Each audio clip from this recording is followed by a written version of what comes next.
Good evening and welcome commissioners, participants, and interested parties to the October 19th, 2023 meeting of the Cohasset Conservation Committee. I'm Tom Bell, Chair of the Cohasset Conservation Commission, and will be running tonight's meeting as we implement Massachusetts and Cohasset's Wetland Protection Acts and the Cohasset Stormwater Management Regulations. The Conservation Commission meeting is now in session and is being held on a Zoom platform. If you have any questions for the Commission, put them in the Q&A section at the bottom of the page. And when called, please limit your discussion to 3 minutes. You must include your name and address to be recognized. Present this evening on behalf of the Conservation Commission are our Conservation Administrator, Angela Giso, and Town Conservation Agent, Charlotte Bechtel. I'll now take a roll call of the Conservation Commissioners. Please respond by repeating your name and saying present. Will Ashton. Will Ashton, present. Chris McIntyre. Chris McIntyre, present. Chris McFarland. Chris McFarland, present. Eric Eisenhower. Eric Eisenhower, present. Tom Bell, present. Associate Commissioners, please state your name and say present when called upon. Valerio Romano. Valerio Romano, present. Thank you. Associate Commissioners are full participants in the hearing, so they do not have a vote. Tonight we have a quorum of 4, I believe. We'll be taking all. Oh, sorry, Tom. I think it's 5. Is it 5? 1, 2, 3, 5. Sorry. Yes, thank you. Overflowing. Yes, right. We're taking all votes via roll call, with each commissioner saying yay, nay, or abstain. So we'll start by, for anyone present for the following hearings, they've been continued. These include Notice of Intent 2323 and Stormwater Permit 2316 for 205 Atlantic. That's been continued to November 2nd. And a show cause hearing for 76 Lambert's Lane continued to November 2nd. First order of business is approval of minutes for our September 21st meeting. You may only vote if you attended the meeting or watch the video of the meeting. I move that we accept the September 21st minutes. Do I have a second? Second. Second. Roll call vote. Will Ashton. Will Ashton, aye. Eric Eisenhower. Charlotte, did I attend that meeting? Yes. Eric, aye. Chris McFarland. Chris McFarland, aye. Chris McIntyre. Chris McIntyre, aye. Tom Bell, aye. That passes 5-0-0. Next up is a notice of public hearing for NOI 2320 and Stormwater Permit 2320 for 6 Deep Run. Oh, sorry, Tom. I think we're doing RDA 2319 first. Oh, sorry. Yeah, skipped one, didn't I? It's okay. So next is a notice of public hearing for RDA 2319 in Little Harbor. I'm going to read this in, right, Charlotte? Okay. In accordance with Massachusetts General Laws, Chapter 131, Section 40, and Cohasset Wetlands Bylaw, and Cohasset Stormwater Bylaw, the Cohasset Conservation Commission will hold a public hearing on Thursday, October 19th, 2023 at 6:30 p.m. via remote participation on a Zoom platform for RDA 2319 for removal of abandoned lobster traps and line from Little Harbor. Would you introduce the applicant, please? Hi, yes, we have Kathy Perkins from 216 Atlantic Ave. Kathy, can you hear us? Yes. Hi, yes. So Kathy, I can pull up your plan, and then do you want to just walk the commission through your proposed plan? Yes. Do you want me to wait until you, oh, there we go. Well, for 12 years, I've been pulling lobster traps and rope out of this area. And at this point, there are only a small number left for me to feel that I've finished this job, this project. I have to dig in the grit. The sand is very gritty there. And these lobster traps are completely submerged, so only the points are out. They're all metal. All the wooden lobster traps have disintegrated. and they pose a hazard to anybody walking here, where the metal deteriorates into very sharp points and can go right through a typical shoe. So I see them as a hazard. The rope is voluminous, and I see that as a hazard. So I would like to continue removing these best I can.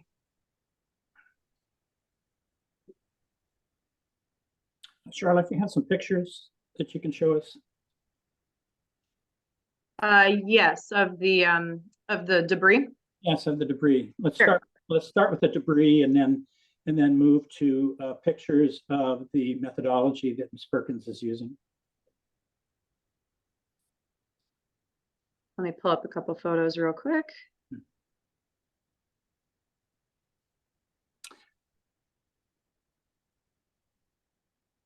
So this is a photo that she had submitted from 2019 of just some, it's in what she's already pulled out. And as you can see, there's the traps and the rope all tangled. And then let me see if I can. And you also submitted a photo of the dumpster, I believe. Yes, I filled a dumpster in 2019. No, not 2019. 2 years. 2012. I- Oh, okay. 2 years ago, I filled a dumpster and had it, everything I'd pulled out hauled away.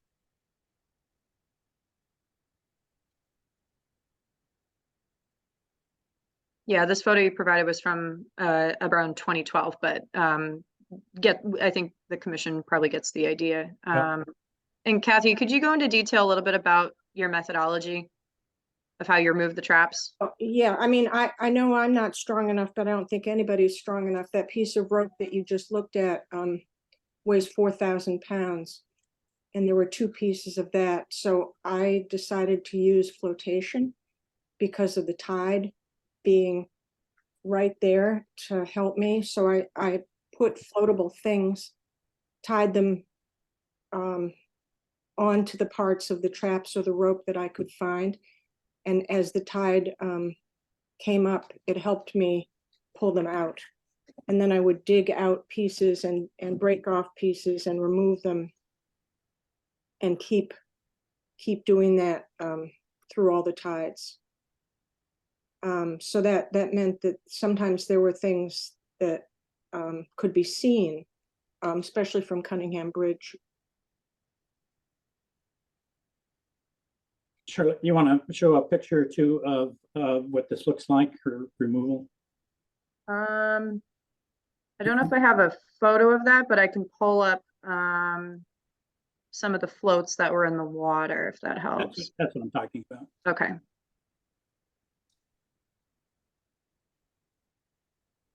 Might be a little hard to see, but that's kind of what it looks like. You're not Yeah. sharing. I tied bottles together. In the beginning, I used life jackets. And then I changed. And then I started using bottles, which are very buoyant. And I tried to use those large blue barrels and other kinds of buoyant, and any kind of buoyant thing that I could find to pull up these traps. And sometimes I think this is a picture of me tying my boat. Or no, this is me working, I think. This is just my boat sitting on a mussel bed, and at very low tide, looks like, you can see the bottles. As the tide comes up, they didn't show. Yeah, that's me. Yep. Hey, Charlotte. Mhm. Just FYI, I have 2 screens open, one on as panelist and one as attendee. The attendee does not show the photograph. Oh, okay. Sorry, Chris, give me 1 second. I don't know if that matters. Yeah, they should be able to see these as well. Yeah, Chris, I don't see a second name for you in the audience. It's under my son's name. It says Lewis. Lewis? Oh, there it is. Okay. No, I don't want to be promoted. I want No? to stay as an attendee, but I can't see the photograph when you had it up there. Oh, weird. Okay. Yeah, everyone who's attending should be able to see. Well, that's what I'm telling. Hmm. Angela, can you see it? She doesn't have volume. So maybe we should have a show of hands of who can see it and who can't from the attendees. We do have some Sean Richard saying I can see it, and Jeff in the audience saying that they can see the photos. Okay. All right, never mind. Well, I can see it on my phone, so it doesn't matter. That's fine. Thank you. Sorry. Maybe it's my setting. So, Charlotte, have we established who actually owns the Tidelands here?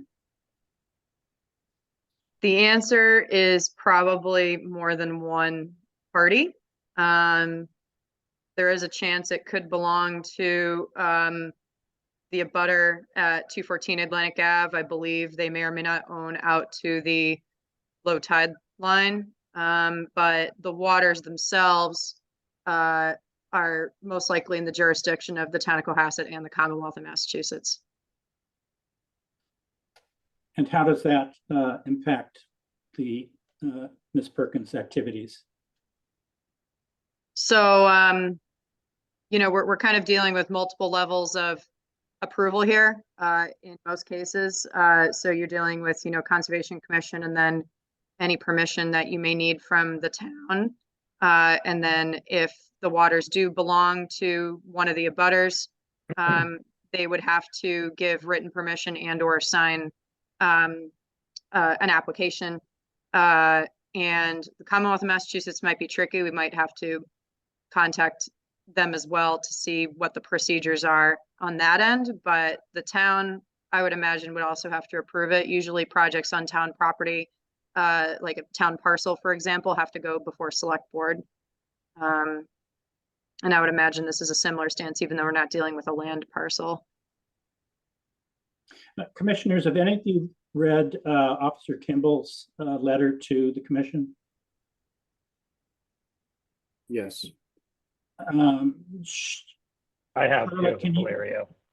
Can you summarize that, Charlotte? And one of the references I was particularly focused on was his citation of Mass General Law about interfering with fishing gear, which came as a surprise to me that it looks like it's illegal to remove or tamper with any lost fishing gear, which means that all of our local beach cleanups are to some extent illegal. I think if routinely it have washes up, community cleaning. Just let me finish, please. We have a lot of community cleanups, and we routinely remove lots of lobster gear, especially in spring after it all washes in on nor'easters. And it comes as a surprise to me that that's illegal activity. Can I add something here? Yes, of course.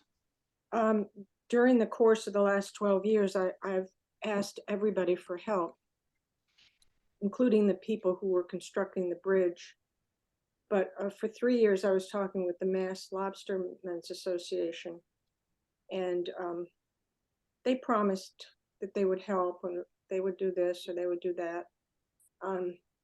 They certainly did not feel that this was something I should not be doing. And when I find a tag, I look up the lobstermen, and all of the lobstermen of tags I've found have been dead for over 20 years. So Wow. this came in a long time ago and has just been sitting there. If that has anything to do with what you lose or what you know, who it belongs to. Yeah, I think that before we get into that conversation about the legality of the removal of pots, I think we just kind of the basics are this is an RDA, And so the question is whether or not this type of activity is applicable to to the Conservation Commission. And my feeling is that the answer is yes. It's especially when I would say if they were abandoned anything on the just sitting there collecting trash is a noble cause, and I commend you for your intentions. But when it's buried in the substrate and it requires disturbance of the seafloor, then it is applicable to the Conservation Commission, and so it should go through the permitting process, and that's all we're really here to determine, in my opinion. Mr. Chair, we have someone who, well, they were raising their hand in the audience. Do we want them to use the Q&A feature, promote them to speak, or? Yes. Okay. Hi, Jack. Can you just please state your name and address for the record and Sure. what your question is? My name is Jack excuse me. My name is Jack McNamara. I live at 150 Beach Street, and I've been here since 1994. I don't know whether or not you've the commissioners have had a chance to review the email from my neighbor, Nina Hughes, who resides at 144 Beach Street, because she very nicely sums up the arguments that we have against what Ms. Perkins is doing. I don't have a problem with what she's trying to do, nor does Nina. It's the way in which she's going about it.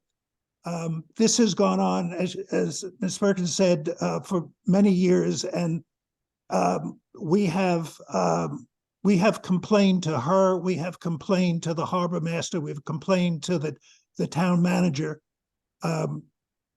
but it's as if somebody takes garbage and dumps it in your backyard, and we have no claim over Little Harbor, but being directly across from Miss Perkins' property, we get to see all of the floats that she builds. At one point this past summer, there were 6 of them of varying sizes. When she talks about she has to clean this up because it's a hazard to boaters, I think it's fair to point out that her floats are a hazard to boaters as well. When she first starts to build them, the number of plastic bottles is not strong enough to raise them up at high tide. So they are under the water, and these are usually right in the way in which people enter Little Harbor. So it is a risk to boaters for their propellers to get clogged. Nina's sent a bunch of pictures. There's one with a large array of plastic bottles that we took out this summer. That was just one float. So I don't, as I said, I don't have a problem with what she's doing. I think it's a noble idea, but I don't want to sit and look at these large garbage floats in what is effectively my backyard. And Nina feels exactly the same way. So if she could find a different way to do this, I would applaud it. But the way she's going about it right now, I strongly object, as does Nina. Thank you.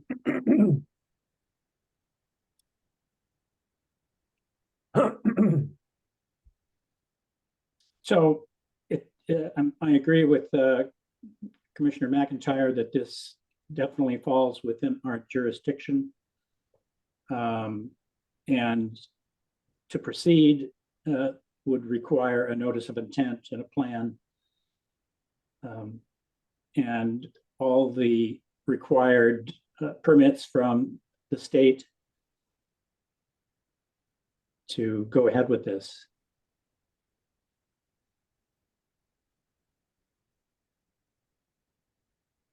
Commissioners, do you have any other comments? I,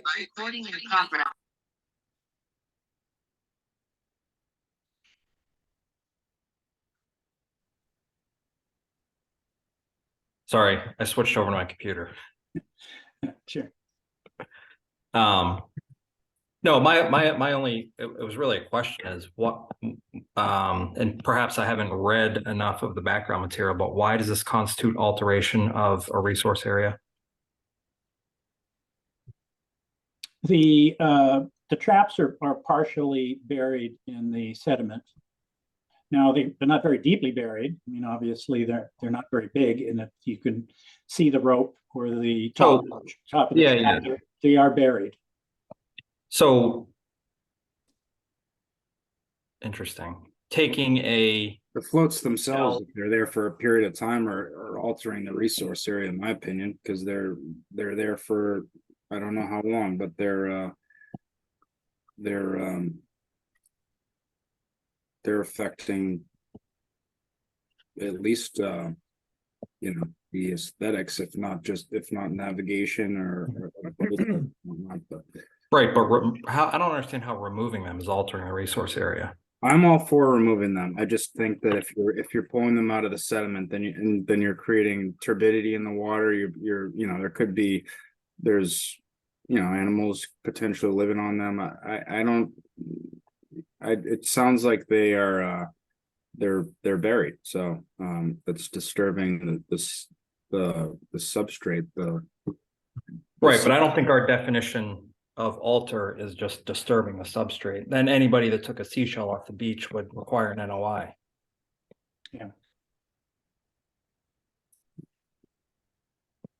Will, I think it's, if we look back over the last few years, there have been a number of instances when we have come down quite heavily on people, excuse me, who wanted to move large stones, rocks, other objects that were in the waters, all right? And we determined this would be a disturbance to the wildlife, to the grass, to other living creatures there. And we almost universally across the board came down against not allowing that to take place. And I think this is a similar situation. Excuse me, I got a bit of frog in my throat. Sorry. No worries, yeah. Okay, This got is it. Valerio. Well, Yeah. I mean, I would have to really agree that this, if the argument is that, when we find tags on these traps, those fishermen have been dead for decades, is all the more leads to the conclusion even more that these have really become part of the ocean floor and the resource area. If they've been there for decades. And I would think that, I know I'm not voting, but I would definitely think that this would need an NOI, and I would caution the applicant if in fact they are going to proceed. And I applaud the idea and the wanting to clean up the area. I spend all my free time in the water around Cohasset. I truly appreciate it. But I would think the NOI would have to be pretty darn tight and really have a good plan with buy-in from state and municipal agencies in order to make this happen, particularly given the input that we have from the Cohasset Norwell Natural Resource Officer. I would think that this is not something that should be done as haphazardly, although I applaud and I appreciate it as it has been, and it's just a shame. But if these things were there for 6 months or a year, I would see it. But when these things have been there for decades and it's really become part of the habitat there, I just don't see sort of removing them like this. One of the consequences of these traps is that they are natural sediment traps as well. And so when they become embedded, they create a structural framework to prevent the natural erosion that goes on with every tidal cycle in Little Harbor. And if you look at a series of satellite and aerial imagery for the last 10 years or so, you'll see very clearly that the large pool that exists between Cunningham Bridge and Mink Island is shrinking. And I can say from my own experience, I fish this on a regular basis, that pool is gradually filling up. So they do have an impact. They're, Eric, I appreciate your comments about moving rocks and stuff around, but these are artificial structures that it's basically trash. These are lost lobster traps. And no matter how long they've been there, they are human trash. So I'm not sure that a longevity argument is consistent. I think it goes back to the point about whether or not it's applicable, and so we would want to look at the methodology, and we would want that information. We would want to explore that, you know, like what the impacts are, and what the methods would be to remove them. So that would all be in notice of intent. You know, in my opinion, I think that's what we need here. Yep. Well, Charlotte, if there was a notice of intent, what would the requirements be besides for notifying? I mean, you'd have to have a certified plan, would you not? Per DEP, for the Wetlands Protection Act and for our regulations, we would need a plan prepared by a design professional. It doesn't necessarily have to be an engineer per our regulations. And then the property owner of the waters, and that might even be more than one party, would also have to sign the NOI. So RDAs are sometimes a little bit different, where an applicant can file an RDA on behalf of an owner, but it's usually more for like determining if the activity warrants further permitting, or if the activity is in an area of jurisdiction. So yeah, through an NOI, it would be a few more steps to complete to ensure the property owners are signing the NOI. We're getting those prepared plans, submitting to DEP, and then depending on what you select in the NOI form, it may have to get some reviews from DMF and other state departments. So it's a little bit more of a full, obviously, permitting process that what we're kind of used to looking at with a lot of projects. So, and there's a cost associated with that. Yes. So really, we're not just looking at whether or not this needs an NOI. We're basically saying whether or not this is something that is good for the town of Cohasset and within the rights of the wetland protection, et cetera, or not, because it's highly unlikely it's going to go anywhere if it needs an NOI. Yeah, it would probably involve further discussion with the town to see if the town could, assist with this, since the town would be one of the property owners, and I imagine the town would be one of the property owners. It would involve, Ms. Perkins working with the town, any potential property owner of those lower, tide waters. And then even the Commonwealth of Massachusetts. I mean, by submitting to DEP, that may or may not solve it, but, we would have to definitely look into it further to evaluate the, necessary permissions before an NOI can proceed. Yeah.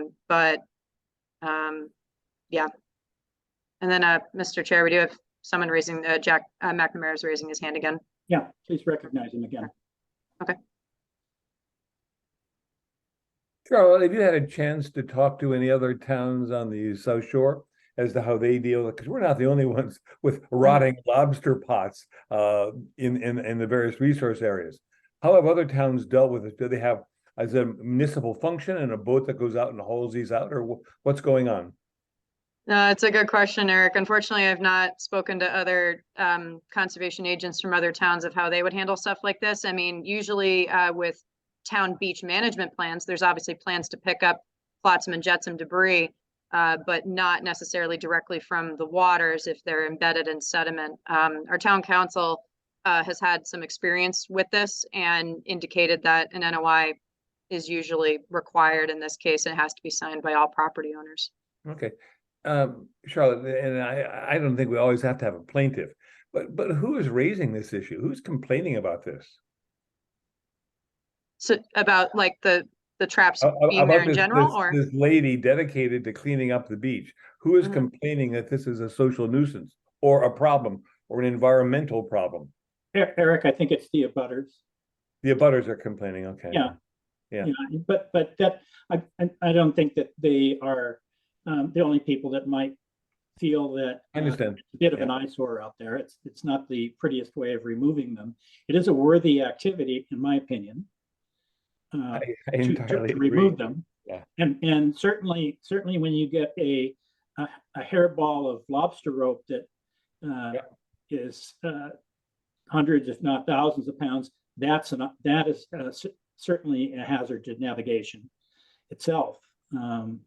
So, and that those things don't show up. At least a boater can avoid these floats, along with the numerous lobster traps in people's backyards in Little Harbor. I understand. Well, to the chair, I mean, I don't know if a boater can avoid the floats, because I guess what the issue is that the floats get tied on at low tide, and then they're not strong enough to actually lift the trap out. And as the tide rises, the float's sitting there 3 or 4 feet below the surface. And then so a boater comes through, and depending on how much water you're drawing, you might actually hit that float. But I don't think that And that boater safety is within our jurisdiction. No, it's not. Okay. We have like a rough reference to navigation in our regulations and indicated in one of the protected interests for recreation and aesthetics, but you know, arguably the matter of channel navigation and safety usually falls to the harbor master, as these waters are also in her jurisdiction. But Jack, you had your hand raised. Did you have a question? And Mr. Chair, I'll note it's been over 20 minutes. Yeah, I thanks. just wanted to make a quick point that I forget which one of the commissioners made the point that we're essentially raising trash from the bottom of the harbor. Our argument is that the aesthetics of the method of raising the trash is in many ways worse than the trash that's on the bottom, because for the entire summers, we look at these, I don't want to call them gigantic, but these large floats of empty plastic bottles. So our argument is only on aesthetics. Thank you. I appreciate that comment, and I would say that while we can consider aesthetics with an application, I don't think that it applies to our jurisdiction, whether something is aesthetic or not. Can I make a So comment? let's get back to wrap this up. I think we've had sufficient time to comment and question and hear from the audience, unless there's someone else that still wants to hear. Ms. Perkins has something to say. What's that? I think Ms. Perkins was trying to interject. Okay, sure. Would you recognize her, Charlotte? Yeah, she's Kathy, you're unmuted, so you can speak.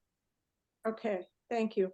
You know, I really appreciate all your work, and I think Little Harbor is worth cherishing and keeping as close to nature as we can do it. I would like to say, I have a house here in Cohasset. This is a summer house. I share it with my sister. At the most, I can only be here 3 months every summer. And the reason that the floats are below the surface is because Nina asked me to tie them low so she didn't have to see them. And I have tried to accommodate her wishes for 12 years. I had anticipated this summer would be my last summer, that I would get everything out. So, you know, for me, it's just the end, and I can't do it if I can't do it. I think some people are minimizing the danger to walking. I think these traps catch your feet, and they also are very, very sharp. And I'd also like to say that I'm a volunteer. I do this at a very low cost. I've assumed all the expenses myself. You know, I don't think it will be a very long time to get the rest out, but that's all I had to say. Thank you. So we need to wrap this up. I think that we are leaning towards a positive outcome here. I'll just note before we vote, Ms. Perkins, there are like grants through NOAA for marine debris removal that, for funding, if you wanted to put a plan together and maybe work with Charlotte, because I do appreciate your effort and your cause. I think it's a worthy cause and it's noble, and I don't know how many hours you've spent doing it, but I appreciate it. It's just the fact of the matter is that it is in the resource area, and it's something that would have to be something a plan is needed. Can I respond? I've used different materials throughout the years. And I've used things that people may find more attractive, like those very large empty blue barrels. But they've been taken away from me, so I don't have them anymore. So I've attempted to use different materials so it didn't look like trash floating on the surface. And I've tried very hard to accommodate the wishes of my abutting neighbors. I don't want them to be upset by this. I know they are upset. They upset me when they let me know they're upset, and but I have accommodated every single thing they've asked me. Maybe not the way they would have liked me to accommodate it, but I certainly changed what I was doing for them. Thank you. So does anybody care to make a motion here to move this forward? If not, I move that we have a positive determination of the RDA. And, Oh, sorry, Tom, you'd have to specify the number. oh, yes, right, sorry, yes. For RDA 2319. Oh, sorry, like the positive number determination. Oh, yeah. Sorry. Yeah, so, okay, so what number were we talking about, Charlotte? I think So she applied for asking whether or not the activities jurisdictional under the Wetlands Protection Act and the bylaw. So it would probably be I can pull up just so that you guys are aware of what I'm referring to. These positive 3, that it's in an area subject to jurisdiction under the act, and will remove it, requires a notice of intent, and that the activity is subject to jurisdiction under the bylaw. Okay. So I move that we issue a positive determination for RDA 2319, checking the 3 and 5 box. Charlotte, I'm sorry. You're 3 and 5 says that this is under the jurisdiction of the bylaw and the Wetland Protection Act. Is that right? Correct. And can you cite the sections that they actually applied to? For the bylaw or for the wetland? Either. I mean, I'm not understanding. It would be, I can't quote it off the top of my head, but the activity would most likely impact land under ocean. So it would be the specific reference in the Wetlands Protection Act to the performance standards for land under ocean. And then for our bylaw, it would, we would list the ordinance and bylaw citation, which is chapter 260. Which says?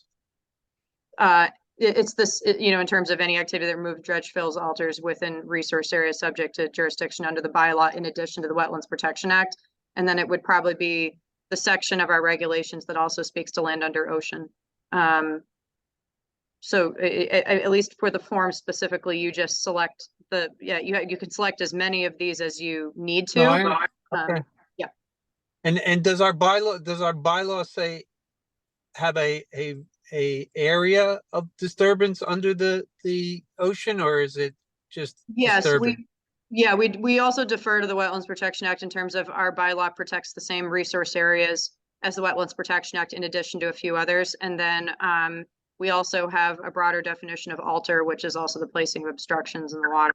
I think Chris is referring to the extent of the alteration. Is that right, Chris? Yes. Yeah, So, so in other words, if you remove one lobster trap here, you're Mhm. basically altering less than 10 square feet. Yeah. And is there a threshold for us? I don't think there is. I don't Yeah. believe, I can double check, but I don't believe so. I don't think so either. It's any activity that will remove, dredge, fill, alter, similar definition to the Wetlands Protection Act, except we have a wider definition of alter. Our land under ocean only references dredging in the bylaw, nothing else. In the bylaw or the regulations, well? Sorry, I never remember which one's which because they're in one document for me. Section 15, land under ocean and nearshore areas. Mm-hmm. It only refers to dredging? Yes. Okay. Well, it would be still a disturbance of land under ocean under the Wetlands Protection Act. But usually our regulations defer to the Wetlands Protection Act in addition to whatever else we specify on there. So sometimes it may not always be specific. It could just say it defers to the Wetlands Protection Act. And Mr. Chair, we have someone raising their hand in the audience. I don't know if we want to promote them to speak or. Yeah, before we've got a second, yeah, let's do that. Aileen, can you please state your name and your address for the record, please? You're also muted.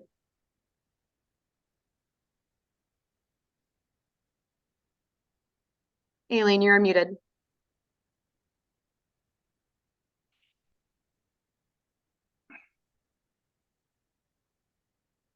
I'm not sure if you can unmute. Aileen, if you can't unmute yourself, can you use the Q&A feature while we discuss further?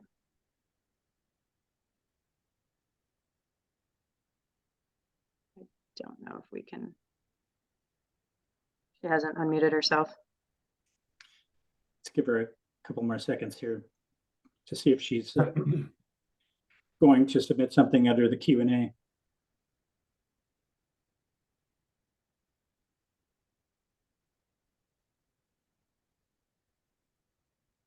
Aileen, you have to press the unmute button if you're trying to speak.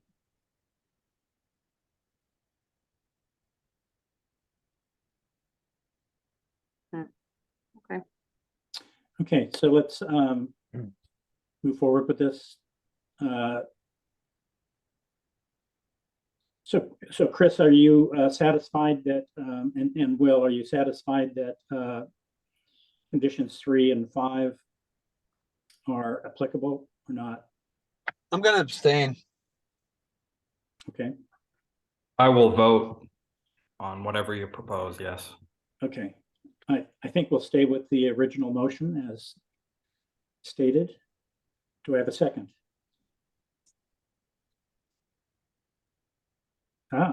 Absent a second, what do we do then? I guess the motion is. Second, I was muted, sorry. Oh, okay. Speak up, my boy. Okay, let's have a roll call vote. Will Ashton, Will Ashton, no. Eric Eisenhower, Eric Eisner, no. Chris McIntyre, Chris McIntyre, aye. Chris McFarland, Chris McFarland abstain. Tom Bell, no.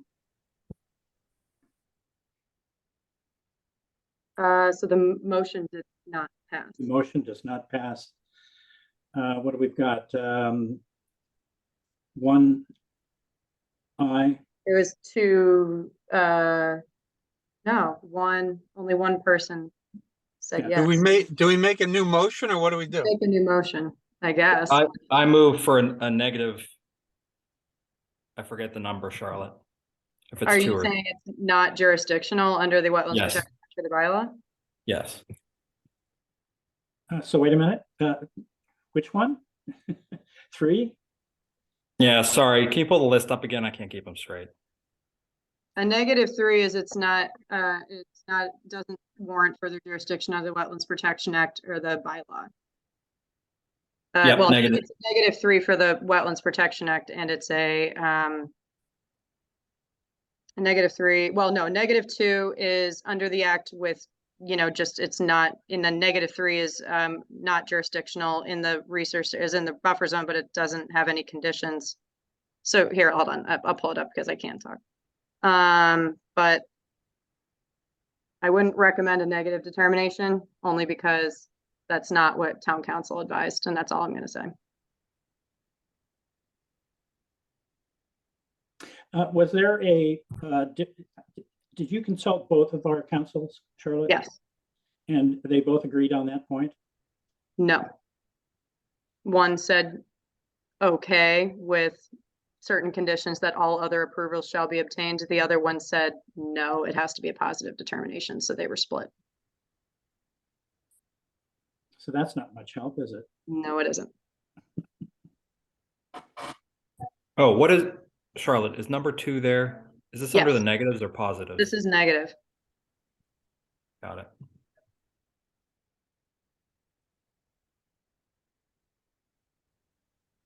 They said, town council said not to issue a negative? They did, one recommended it with certain conditions, the other one did not, based on their experiences with activities like this.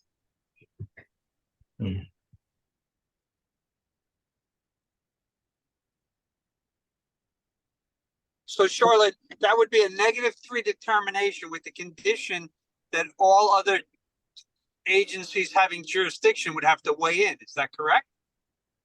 Yes, that was one suggestion, that all other local, state, and federal permissions, permits, licenses all be obtained prior to any additional work. Because this determination does not give the applicant permission to perform work on somebody else's property. It's only a determination under the Wetlands Protection Act and the bylaw. So it doesn't give permission to do the work, in other words. I support that, except that it says the buffer zone and not the resource area. And isn't this in the resource area? Yeah. Is there a different one for that? No, it's in the resource area, but it will not remove, dredge, fill, alter the activity, so it doesn't require a notice of intent. So if you want to do -2, and then for the bylaw, no further additional review under the bylaw, you would say -2 and -6. But we still want that condition that they have to get all other approvals required. Yes, Yes, absolutely. that can be. It's In kinda- number 6, Yeah, you could probably specify, I mean, number 3 is where we usually always specify conditions, but it's often in the buffer zone. right? I mean, you could probably put it under the bylaw, because we have to name it and cite it, but usually this is where we do, conditions. Yeah, well, obviously that's not going to apply since we're not talking about the buffer zone here, we're talking about the resource itself. Hmm. And it is subject to our jurisdiction.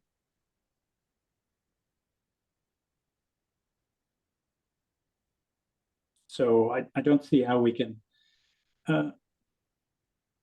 issue a negative determination here.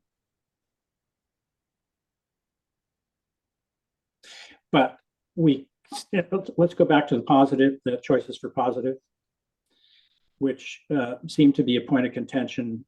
And I think that probably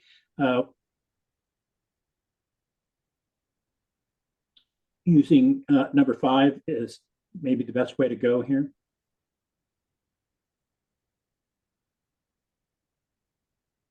Although, I mean, Commission. I was saying I don't think it is under our jurisdiction because it doesn't constitute altering. That's why I was saying negative, but with the conditions that they have to get any other permits. Not every activity within the resource area is under our jurisdiction. It seems like since we can't come to an active determination, if the applicant would be willing to agree to a continuance to November 2nd, she's also signed a 21-day extension waiver. So Kathy, if you would be open to continuing the hearing until November 2nd, which is our next hearing, we can discuss what our options are with town council and we can come back and issue a decision, unless you'd like us to make one now. It seems like the commission's split and couldn't come to one, but if you would prefer to wait until November 2nd, if you agree to a continuance, we can do that. Yes, thank you. That would be fine. Okay.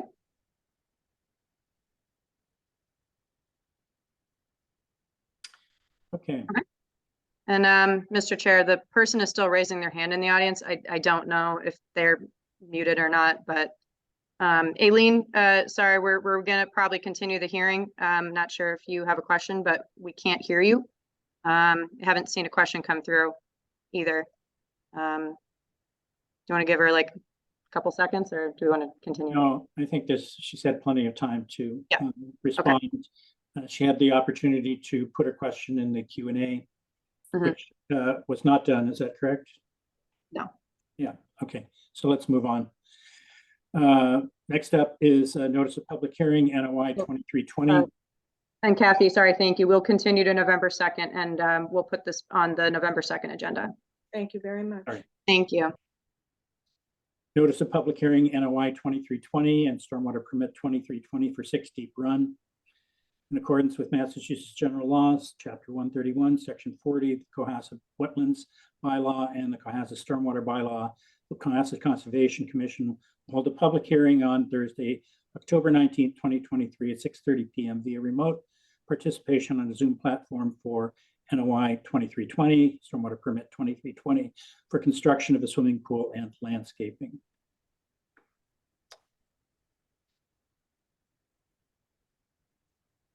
Hi, Jeff. Thank you, everyone. Good evening. Jeff Assett here on behalf of the property owner. And I will share my screen and give you an overview of this project.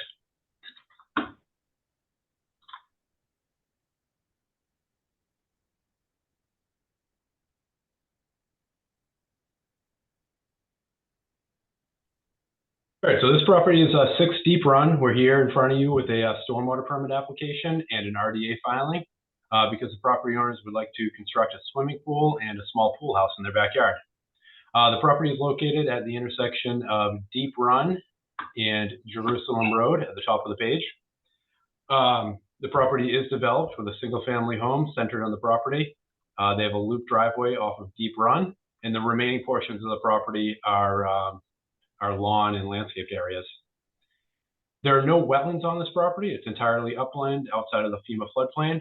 However, on the opposite side of the road, there is a top of coastal bank, which we added to the plan.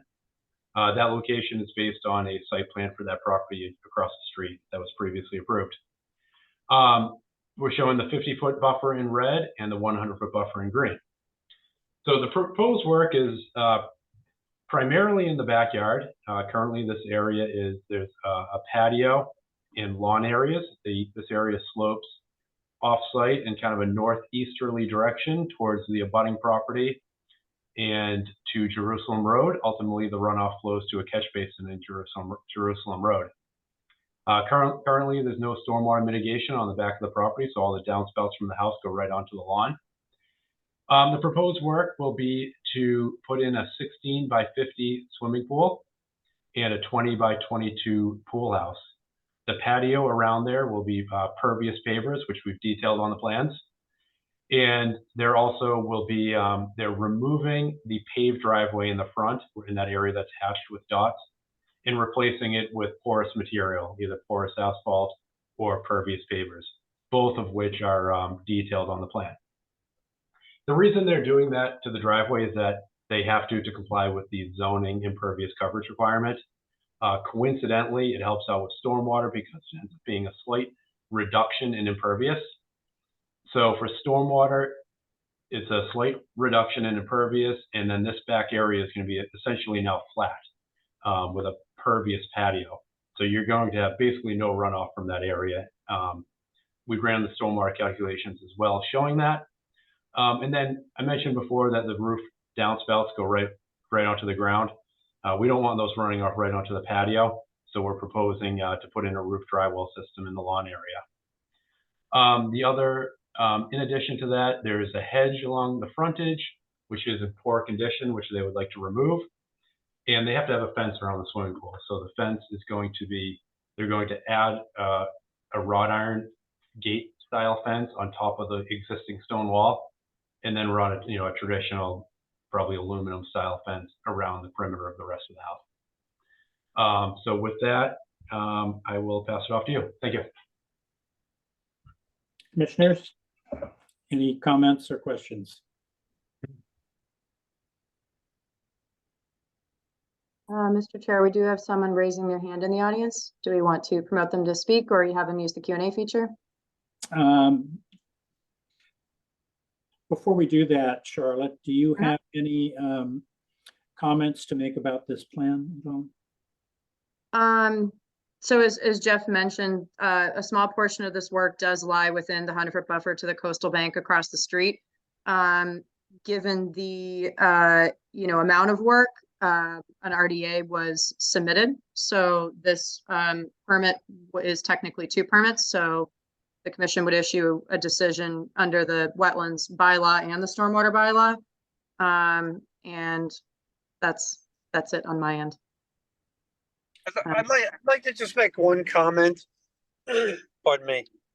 And it's only because of past applications. The pool house is relatively close to the property line, and as it says on the plan, it'll be less than 15 feet. I'm just going to make a very strong suggestion that doesn't get modified, as it has by other applicants. I think it's time that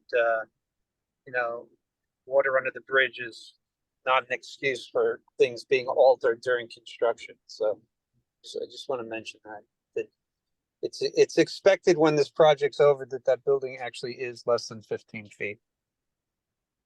I agree. I mean, that's a zoning requirement. If it's taller than 15 feet at that setback, it will be, a non-conforming structure.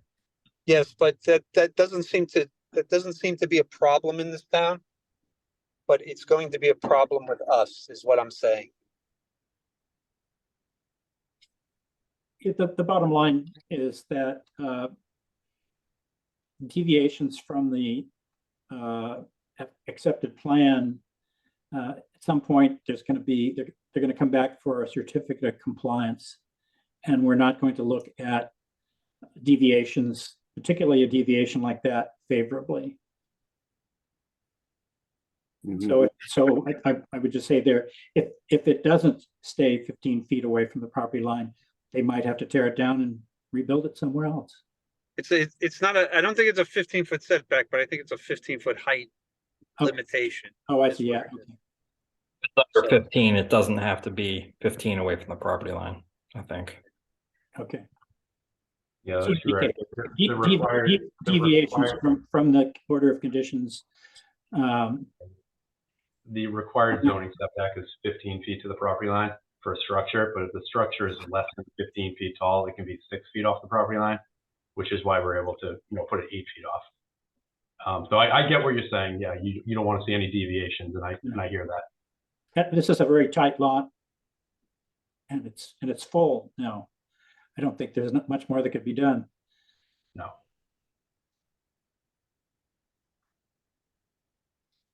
Any other comments by the commissioners? Just quick for me, stormwater, I have no comments. This reduces the impervious, and it's all already developed anyway. But for the RDA, there's definitely work within the buffer zone. So I don't know why you didn't file an NOI to begin with, maybe just to see, but I'd like to see an NOI. It is an RDA, right, for the wetlands that was filed? Yes. Yeah. Yes, we filed an RDA. Yes, correct, because of the limited amount of work within the buffer zone, and that the resource area is on the other side of the road. Yeah, I think I'd want to see a condition about how the pool is going to be maintained in the off-season discharge. Just specific plans that ensure that if any pumping of the pool water is going to occur for winter maintenance, that it's not discharged into the buffer zone or down a storm drain. We have kind of like a policy that we have on our website, but also it's a common template condition with orders of conditions about pool best management practices. But if the commission wants to issue a negative determination referencing the pool best management practices shall be followed, then that's a possibility. The location of the coastal bank was, is there a time limit on those delineations?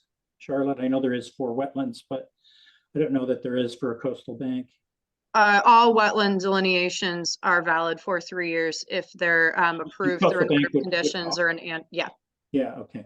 So what is it looked like this is an old delineation. Yes. So I don't think, I don't think, 2017?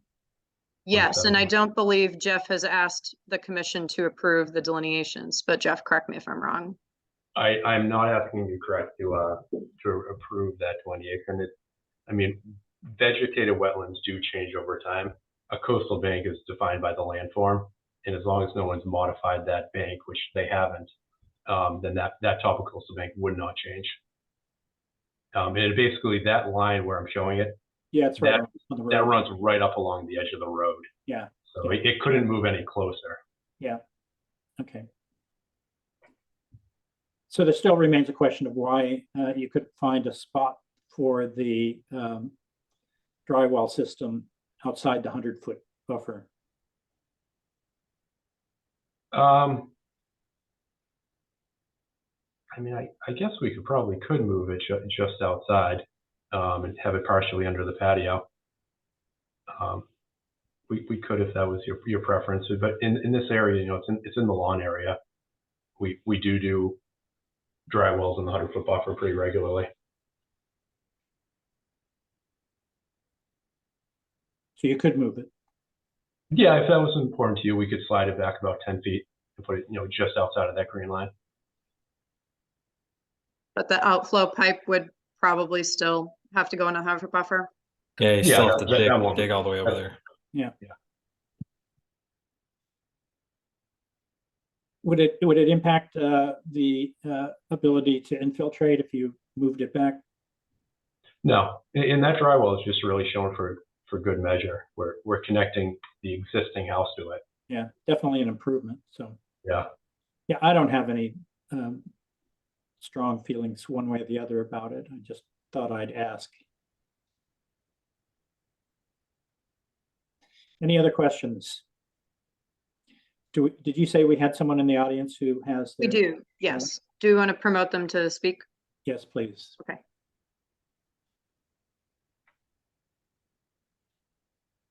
Hi, can you hear me?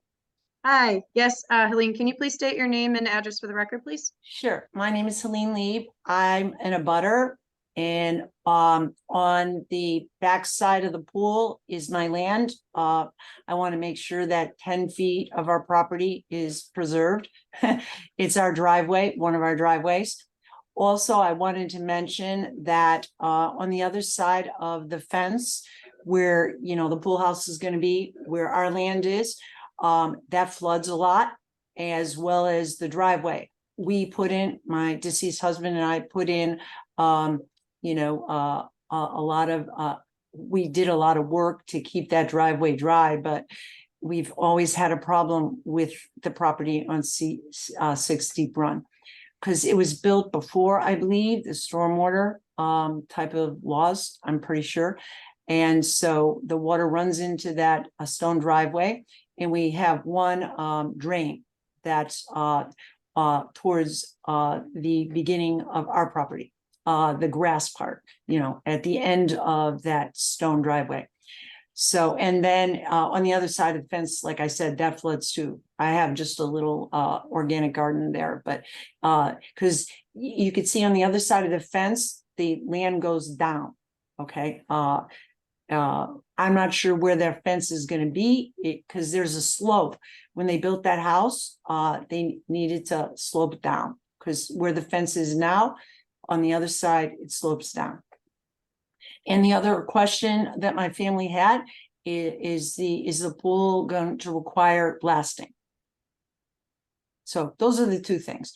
Greg Asaria has been a fine neighbor, and I think the property is kept up really well.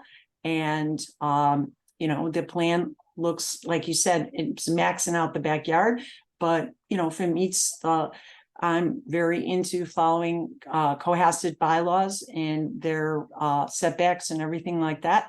So if it meets those conditions, I'm all for the people being able to do what they need to do, long as it's protected environmentally and meets all the stormwater and all the committees guidelines.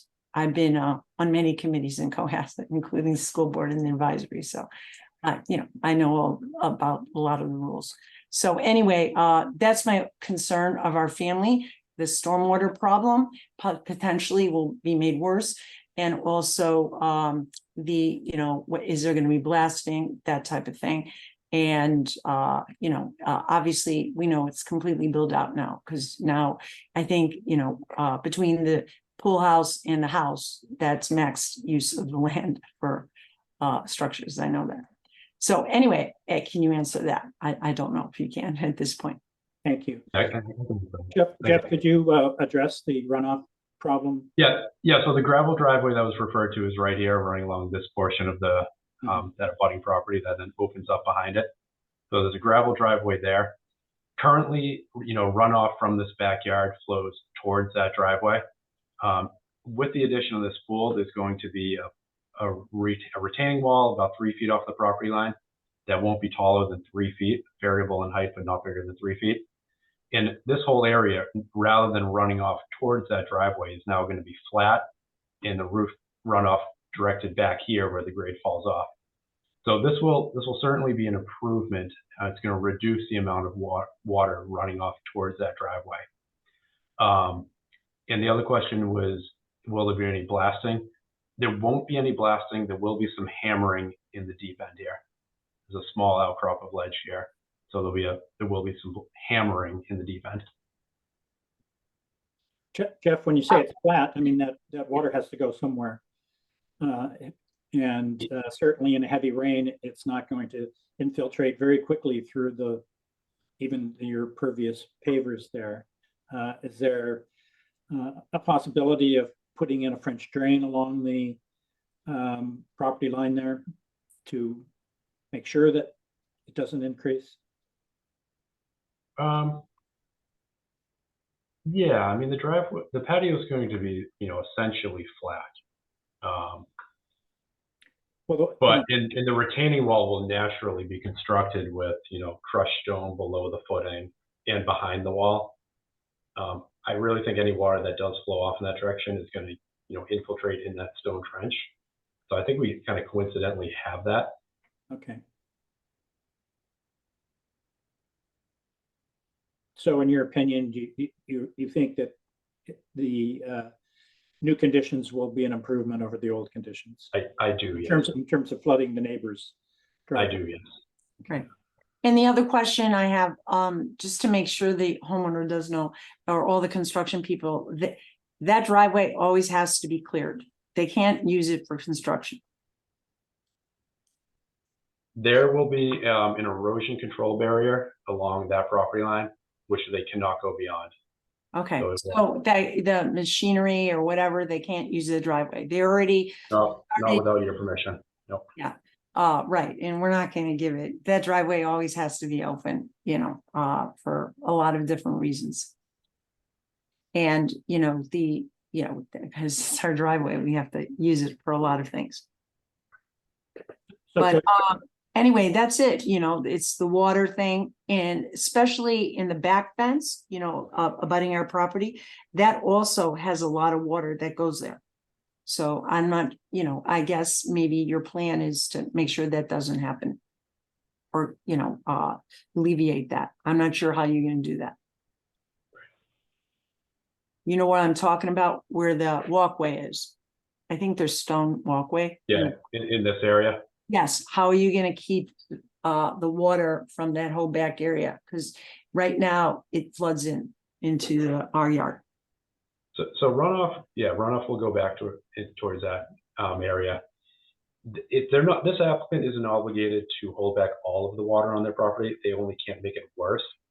So in this area, water will continue to flow in that direction. However, there'll be a slight improvement in that area, just with this area that will be the roof. And that will now have gutters and downspouts and have that water piped forward to the dry well system. But you will still have some runoff in that direction, just slightly less. Is there any way to improve it? Not really, not without, retaining walls and regrading it the other direction. What we did in our property, because we have runoff from our neighbors, we did what Tom Bell thought of, and we put in the Urea brothers put in pipes, like a PCV pipes, and got the water away from where it needed not to be, and it worked great. So it's just a suggestion. Okay. I would think about that. He made a good suggestion, and I could see where it may not be necessary along the length of the property, but I think in the back there, where those stepping stones are, like you said, you're going to improve it slightly, but it's really bad the way it is. So, Okay. I don't. Yes. I mean, yeah. I suppose we could do a stone trench along here. That would be Yeah. really helpful. That would help you out. And I think that's an easy enough thing to add. Thank you. And now I have to go back to my psychologist job. But all my best to all of you, great committee, and take care. Thank you, Helene. You're welcome. So Jeff, how do you propose to get the equipment and materials into this tight space to do this? What are the? They're going to come around the house from either direction. They'll come off the existing driveway this way, and they'll come off. We have a stabilized construction entrance off of the roadway here to come around that direction. Okay, great. And your stabilized construction entrance will be constructed of? Riprap stone to knock the mud off the tires so it doesn't retract into the road. Right. I think in some cases in the past, we required a coarser stone than 2-inch. I think 3 to 4 is what we usually were talking about. 3 to 4, that's fine. Yeah. And what sort of equipment do you anticipate, mechanized equipment do you anticipate using? An excavator for digging, a Bobcat skid steer style machine as well for spreading material. So excavator meaning rubber tired or track? A track machine. Track hoe, that's what you're talking about. Yep. Okay, and that'll be. And so you're going to have to chip one part of where the pool's going in, is that right? That's correct. Yeah. How do you know how do you know there's no rock underneath there? I don't see any indication of any test pits. No, we haven't done any test pits here, but we know there's a ledge outcrop here, so we know it's there. And don't see any test pits for your dry well system either. No, I haven't done them. The reason we didn't do them is, I mentioned before that was just added to as an improvement, that dry well, and it's in their lawn. I didn't want to bring an excavator back because they're not going to do this project right away and dig up their lawn. It's also those dry wells are only 16 inches tall, so it's not a real deep system. Oh, okay. Any other comments or questions from the commission? I will note that any ruling that we make tonight doesn't affect other regulations in town. In this case, it would be the removal of an outcrop. So I just want to make that known that permit has to still get acquired by someone by another board. So Jeff, have you considered that there's a 10 cubic foot threshold of removal. Not necessarily, I mean, if you excavate and use it someplace else on the property, I believe that it really comes down to 10 cubic feet that you move off-site.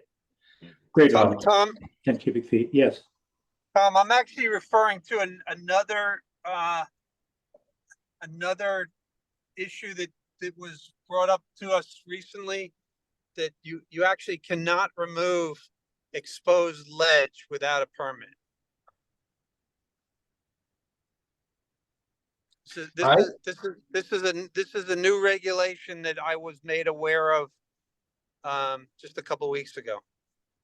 I'll review that with the building inspector. I know on previous projects, we haven't exactly similar to this. They did not have to apply for that permit because the way that regulation reads is that you have to apply for that permit, and then it says unless it's associated with a building permit or a stormwater permit, which this will have both. Unless that's changed, but I'll talk to John Hallen about it.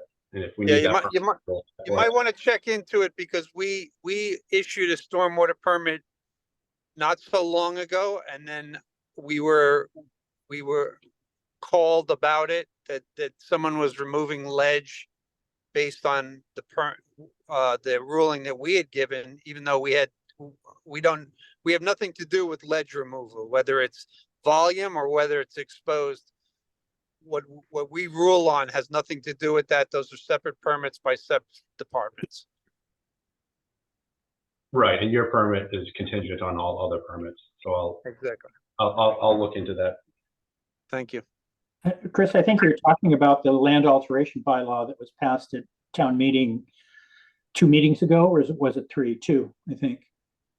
Well, all I know, Tom, is that two weeks ago, I got a call from a select board asking, did we give permission? Mhm. And I was told at that time that there is now a bylaw that says you need a permit to remove exposed ledge, which is different than the land alteration that, came into effect in 2019 or whatever it is. It was something. I think it's more recent than that. I think it was 2021. Well, okay. Yeah. Okay. But again, that's not our jurisdiction, and Exactly. we are covered by the clause that all of this has to comply with all other bylaws. Right. Okay, so are there any further comments or anybody raising their hands in the audience here, Charlotte? I don't see anybody else raising their hand, and I don't see any questions posted. Is anybody ready to make a motion here? Okay, so I move that we approve NOI 2320. Oh, sorry, RDA. Why does it say, really? How did I end up with this?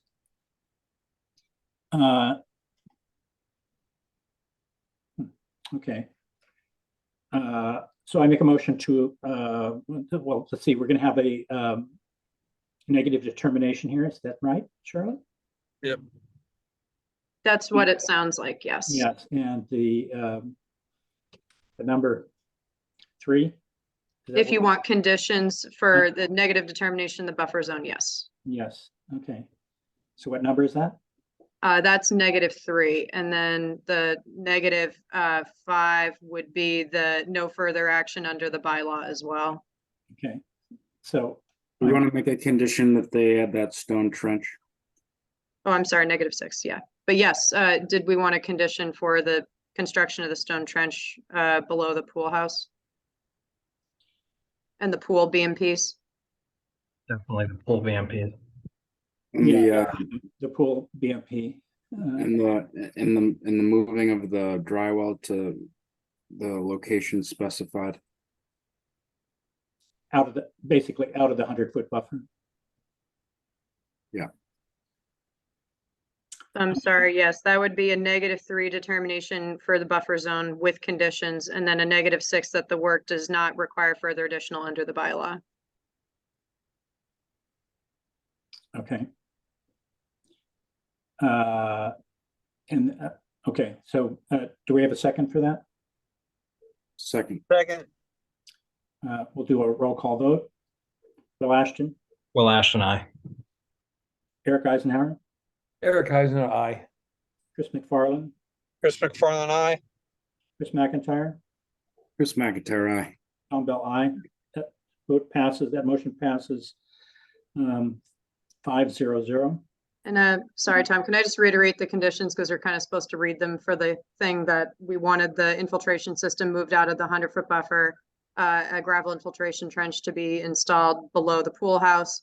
And then the other condition was, did we want this 3 to 4 inch quarry for the stabilized construction entrance? Yes. And then pool BMPs. So that's And 4 and the conditions. pool BMPs, exactly. Probably followed. Okay. Sorry, we're supposed to read the conditions for the hearing too. I know it's for the motion, sorry. So Thank you. So we need to issue a variance for work in the buffer zone. not for the 100-foot buffer. Just for the 50. Okay, so does anyone want to make a motion on the stormwater permit? I'll make a motion to issue a stormwater permit. Do we hear- Second, We'll have a roll call vote. Will Ashton, Will Ashton, I. Eric Eisenhower, Eric Eisner, aye. Chris McFarland, Chris McFarland, aye. Chris McIntyre, Chris McIntyre, aye. Tom Bell, aye. That passes 5-0-0. Thank you, everyone. Yeah. Welcome. Thank you. Okay, deep run. Yeah, okay. So next, we're going to resume consideration of RDA 2317 for 81 Border Street. This has been continued from October 5th. The subject is replacement of a dock. A dock float. And the property owner did not respond as to whether or not he would be present, but we do have the property renter, Joey Rarty. And we did, since our last, since we closed the show cause hearing, issued an enforcement order. The applicant has submitted an RDA per the instructions in the enforcement order, and he can go through the plan, which I will pull up on the screen. And this RDA was also submitted to DEP. Hi, Joe. Can you, I just pulled up the plan. Can you walk us through your proposal, please? Yeah, this, first of all, we're replacing the old dock with a 10 by 10 proposed float. I think there was an issue with the vessel docking. She wanted over here. I mean, originally we we're gonna put it over here, but we moved it to right here to this side, so it would stay out of the channel. Because this is the approximate location of the channel. We will not store our dock anywhere other than like behind our garage or leave it in for the winter. So it won't be on the salt marsh at all. We won't even take it out through there. We'll take it out, take it around to the, we'll tow it through the rapids there and take it out through the Parker Street Bridge. Parker Street, float launch. Great. Commissioners, any comments, questions? No. So I don't either. So I move that we issue a negative, where we go and get the numbers, Charlotte, so I get them right. Yep. Sorry, pull it up. Yeah, thanks. We gotta have a cheat sheet for you guys, I know. myself included. So for negative determination, I would recommend -2 that it is in a resource area, but it will not remove dredge fill, alter the area, and then that the work requires no further activity under the bylaw. So that would be a negative, I'm sorry, -2 and a -6 determination. So let me rephrase this to make a motion to issue a -2 and 6, right? Yes. For RDA 2317. Do I have a second? Second. Roll call vote. Will Ashton, Will Ashton, I. Eric Eisenhower, Eric Eisner, I. Chris McFarland. Did he disappear? Chris, can you hear us? Chris, you're not muted. Wanna I'm- count I'm him as not- abs- Oh, And I'm not typing. Can you hear me? yeah, Oh, aye, sorry. Chris McIntyre, Chris McIntyre, aye. Tom Bell, aye. This motion passes 5-0-0. and then, Tom, just for administrative purposes, can we vote to, do you want to vote to close the enforcement order as well, now that a determination's been issued?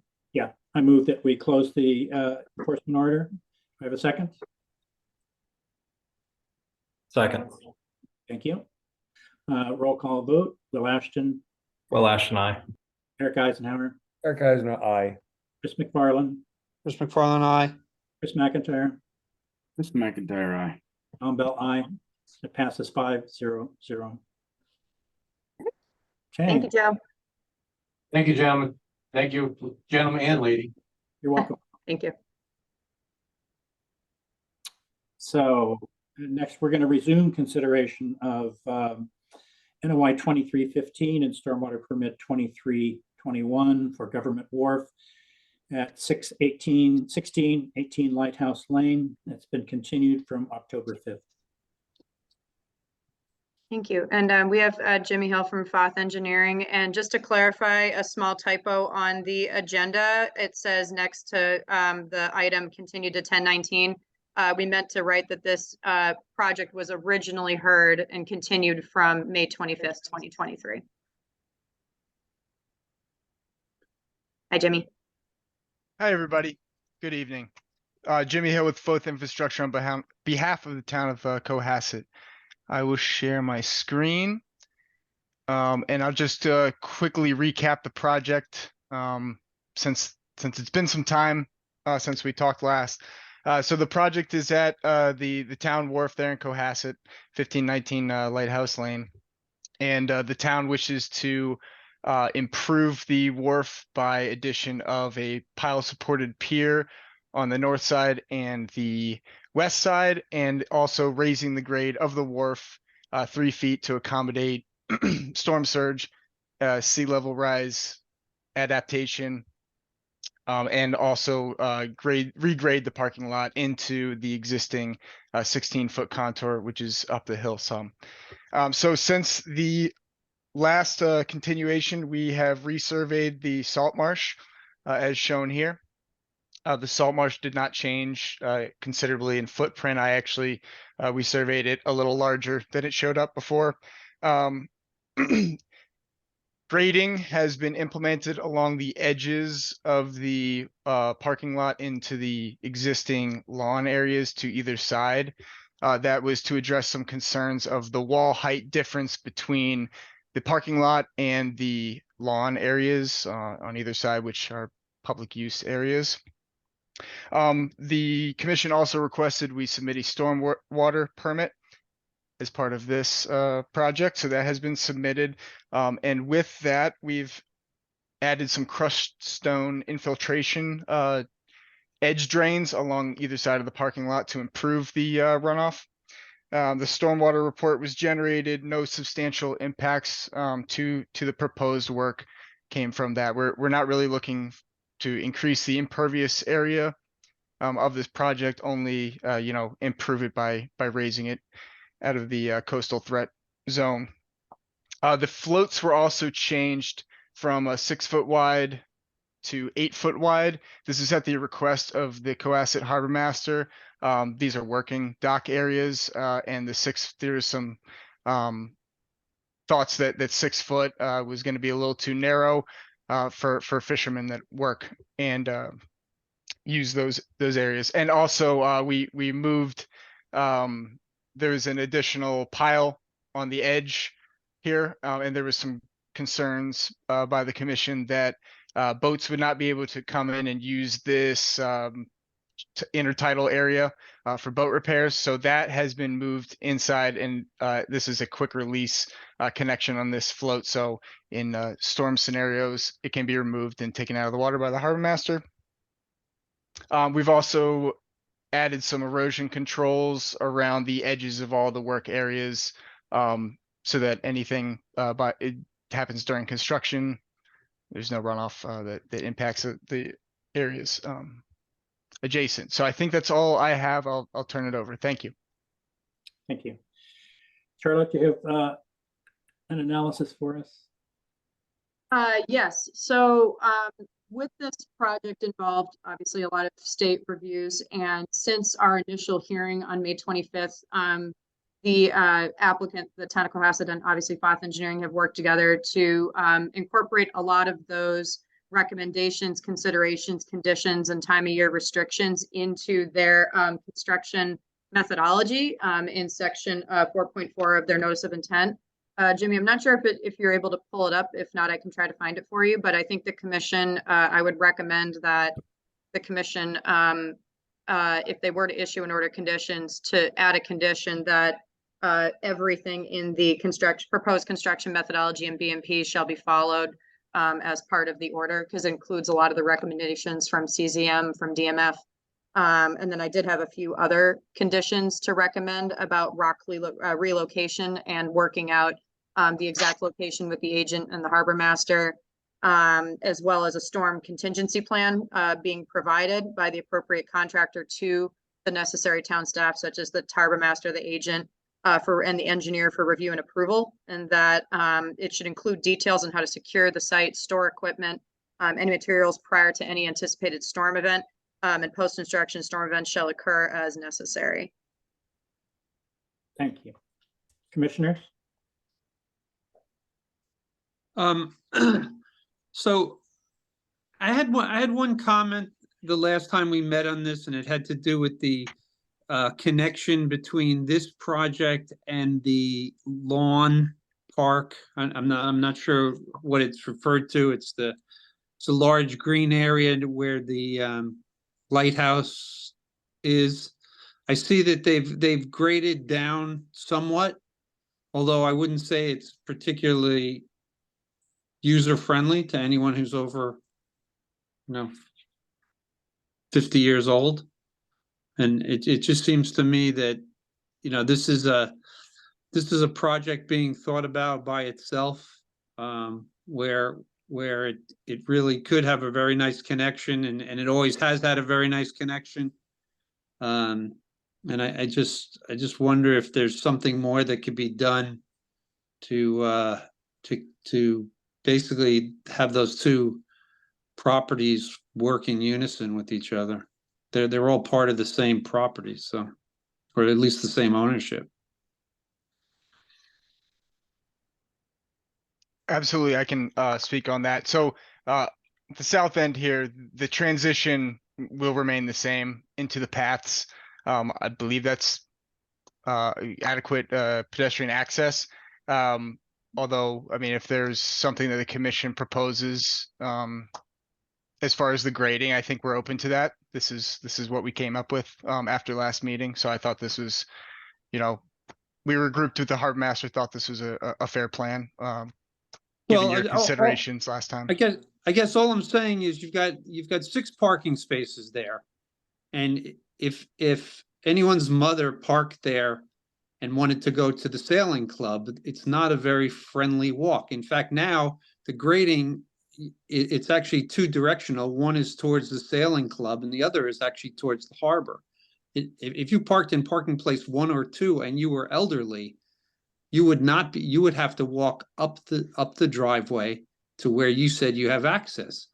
And quite frankly, if you just, you're putting hundreds of feet of wall in to raise this area. If you put 10 more feet of wall along the harbor's edge and you grade it down at a very gentle slope, then people could still make that connection. It seems to me that, I mean, I don't think we have jurisdiction to tell you how to grade it. I'm just saying that it's not a very friendly project. I mean, it's just, the rest of it is great, but it just, to me, it seems very short-sighted that the town would look at one property, irrespective of what the neighboring property that they own, you know, kind of what that's all about. So, I mean, Eric, you better get out your walking stick. My motorcycle. So whose jurisdiction is that? I don't think it's ours. No, I don't think it is. I don't know whether the planning board would address that or harbor master, probably not, probably the planning board. I don't think anyone will address it. That's my point. That's why I'm bringing it up, because I think it's such a small fix. And it could, you know, it basically renders right now, 6 parking places are not friendly to the elderly. And certainly the, you know, if you, I don't know what the slope is on your driveway right now.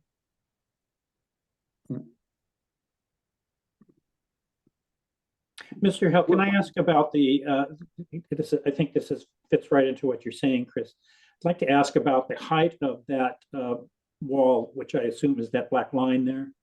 Correct. Heavy, and would the lawn be flush with the top of that, or would somebody have to step over this wall, or what? How does that work? Well, so yes, it would be flush up here near these upper parking spots. Down here, I think, and this may answer the other question, that no borings have been done to understand the capacity of what's existing here along this wall. So that opens up a different analysis of the project, something that the town had not brought to our attention as something they'd like to consider. The harbor master was, you know, good with our plans. She liked the idea of grading and not using, you know, any concrete step down in this area. So I know there are allowances for not having railings along harbors, but I do think you would actually have to have a rail at that first parking place, because the fall is greater than 30 inches. There is a curb a timber curb proposed. No, you would need a guardrail between the wall of the harbor and anywhere that wall rises more than 30 inches above the grading below it. So, you know, you've got a drop of 3 feet where the 13 contour hits the wall, and 13.5 feet, you're still at 30 inches. So you would have to have a guardrail at that location. I think and that's again, that's not our purview, but it just shows that the consideration for this connection is not well thought. Jimmy, could you refresh the commission's memory of what other public meetings and approvals this project's gone through, and whether or not it needs any further approval? Sure. So other we've departments?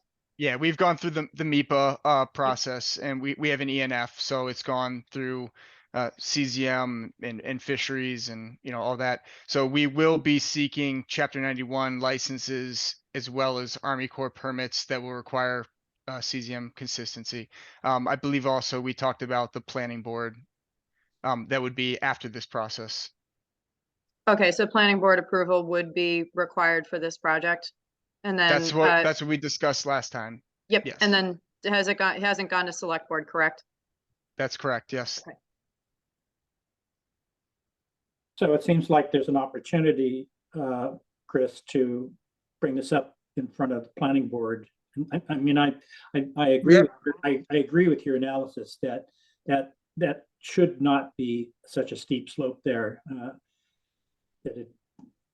the gradient should be improved. But again, as both of us know, it's not our jurisdiction. But Yep. it's like there is an Understood. opportunity with the planning board to address this. Okay. So the matters that we do have jurisdiction of seem to have been addressed from our last meeting.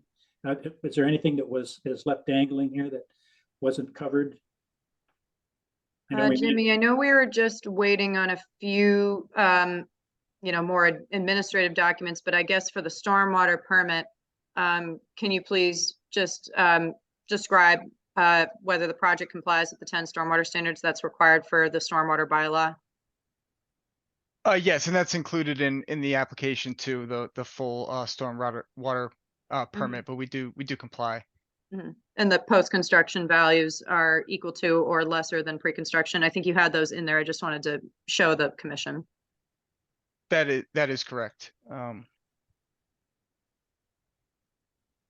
I can find it in here. See this right here. Is this it? Quality.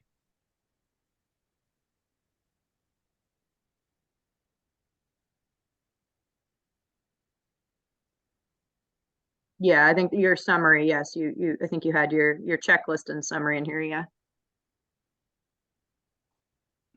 Okay. Is this what we're looking for to go through?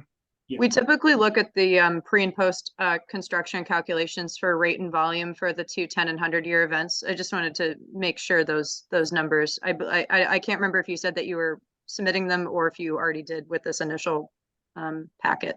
That may be one of the items that is still outstanding from our subcontractor Fields who Okay. put together that. I did submit something to the town for signatures, but that was the application form. So Okay. yeah, still waiting on that Word document that you sent me. Yes. So that would preclude issuing a stormwater permit until we have that.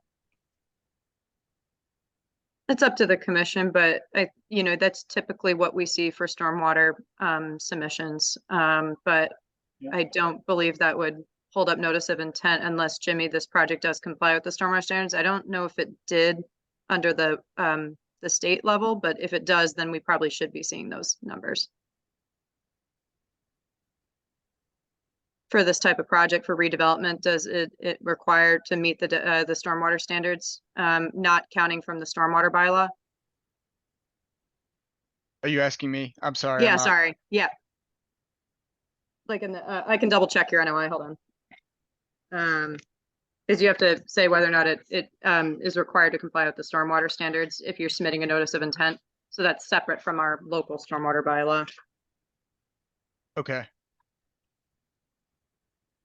So you said yes, since a portion of the project site constitutes as redevelopment. And you Okay. attach the stormwater report as part of your submission. All right. So it's essentially complete. Is that what you're saying, Charlotte? Well, they provided the stormwater checklist and report as part of the notice of intent, but it would be whether or not the commission wanted to see their stormwater summary, which we typically include with all stormwater permits. But it's our local sheet that kind of breaks down pre and post for the 2, 10, and 100-year events. Yeah, right. So essentially they don't have the results of their HydroCAD model here for us. Is that right? Jimmy, so you're nodding your head? Yeah, that's correct. Yeah, our subcontractor that prepared this for us is he's got a HydroCAD model, hasn't submitted it to us yet, so that is outstanding. I tried my best to get everything out of him this week. Yeah. So I think we probably need that before we can issue a stormwater permit for this. I mean, it's a formality, but I don't recall that we've ever issued a stormwater permit without it. Yeah, I tried to get that in this week. I'm terribly sorry. No, sorry, Jimmy. We know you're trying, but might be best to hold off until we get that document. And since the project does need to comply with the stormwater standards as part of the notice of intent, might be best. But with that note, I did actually have some other recommended conditions that I provided to the commission. So I'm not sure if it's worth looking those over one more time. That I did actually have quite a few, but a lot of them could just be encompassed in that construction methodology document that Jimmy has on his screen right now. But there were a few others that were based off of other recommendations from CZM and other departments that may not have made it to this section, that were more just kind of recommendations, but they seemed like good ideas, but it's obviously up to the commission. And I can share that information on my screen, or if you guys want to look at it on your own, it would be the responses documents that I submitted. That I did have like about 5 or 6 conditions. Charlotte, why don't you run through them quickly? Sure. Yeah, I can, Jimmy, if you're okay with it, I can just share my screen just so I don't have to read really fast and have everyone try to hear what I'm saying. So these were some of the comments. So this one is included in their construction methodology. This was based off of DMF. I had added this one about equipment being stationed, obviously on land and not close to the salt marsh. And if any equipment has to be stored, in the water for any reason, just go through the harbor master for that. This, I believe, is in the construction methodology section too, but I just wanted to note that it be submitted to the necessary town staff, including myself, harbor master, engineer, etc. And then notified in writing prior to any rock removal, just so that we kind of can keep track of those certain phases of the project. And then these 2 requirements were from other state departments about potentially recycling construction debris if possible, and then construction demolition to mitigate noise, dust, odor, and in compliance with other regulations. These are just the highlights from the ENF and from the submission. Yeah, I think it would be wise to incorporate those into our order of conditions.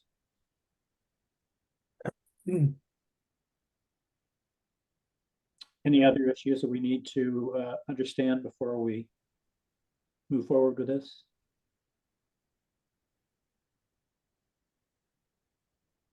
I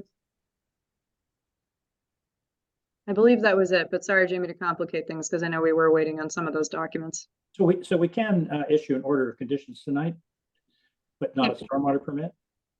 Yeah. I think if we wanted to continue the stormwater permit hearing until we see the HydroCAD calculations, if you're comfortable issuing an order of conditions, just noting that, the project under the order of conditions does need to comply with the stormwater standards, but they have provided the report and the checklist as part of that requirement. Yeah. So let me propose that we issue an order, move that we issue an order of conditions with the our standard conditions, with the conditions that you've suggested, Charlotte. And that we do, I'll leave it at that. Second. Roll call vote. Will Ashton, Will Ashton, aye. Eric Eisenhower, Eric Eisner, aye. Chris McFarland, McFarland, aye. Chris McIntyre, Chris McIntyre, aye. John Bell, aye. Passes 5-0-0. And then, do we want to issue a variance for work in the 50? Yes. So I move that we issue a variance for work in the 50-foot buffer. Second. Vote, roll call vote. Will Ashton, Will Ashton, aye. Eric Eisenhower, Eric Eisner, aye. Chris McFarland, Chris McFarland, aye. Chris McIntyre, Chris McIntyre, aye. John Bell, aye. Passes 5-0-0.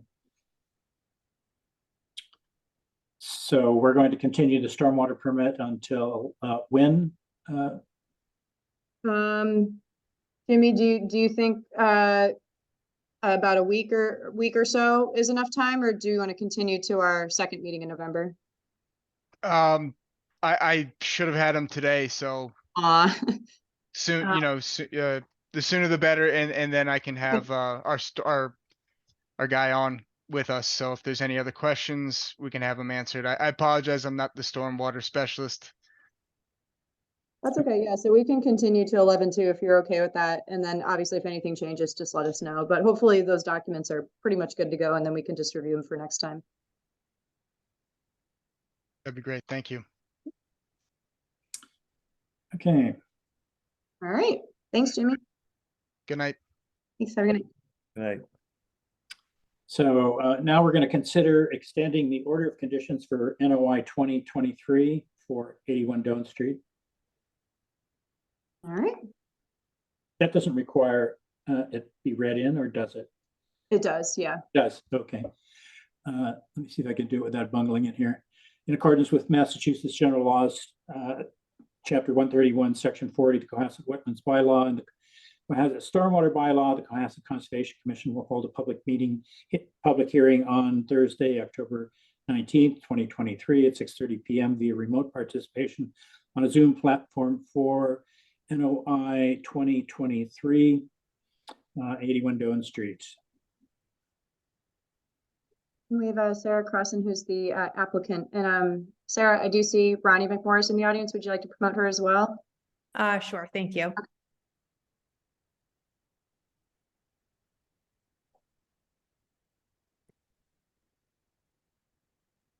There she is.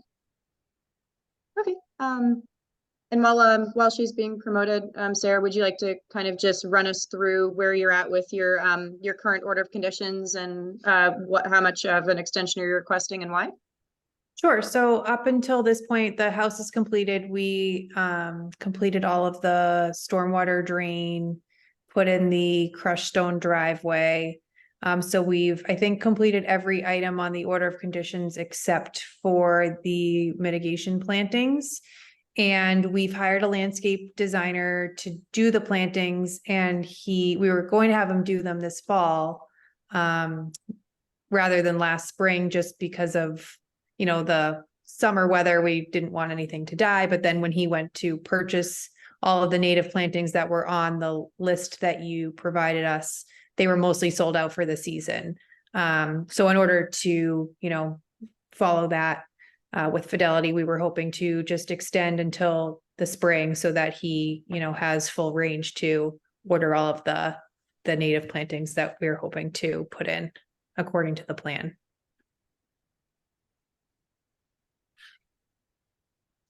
Commissioners, questions, comments? Anybody in the audience? It doesn't look like anybody's raised their hand. Okay, so So Sarah, did you ask for 1-year extension, or I think in your request you said 1 year? Is that? I think yeah, I think in the letter we said 1 year, but our plan is to do it in the spring. So.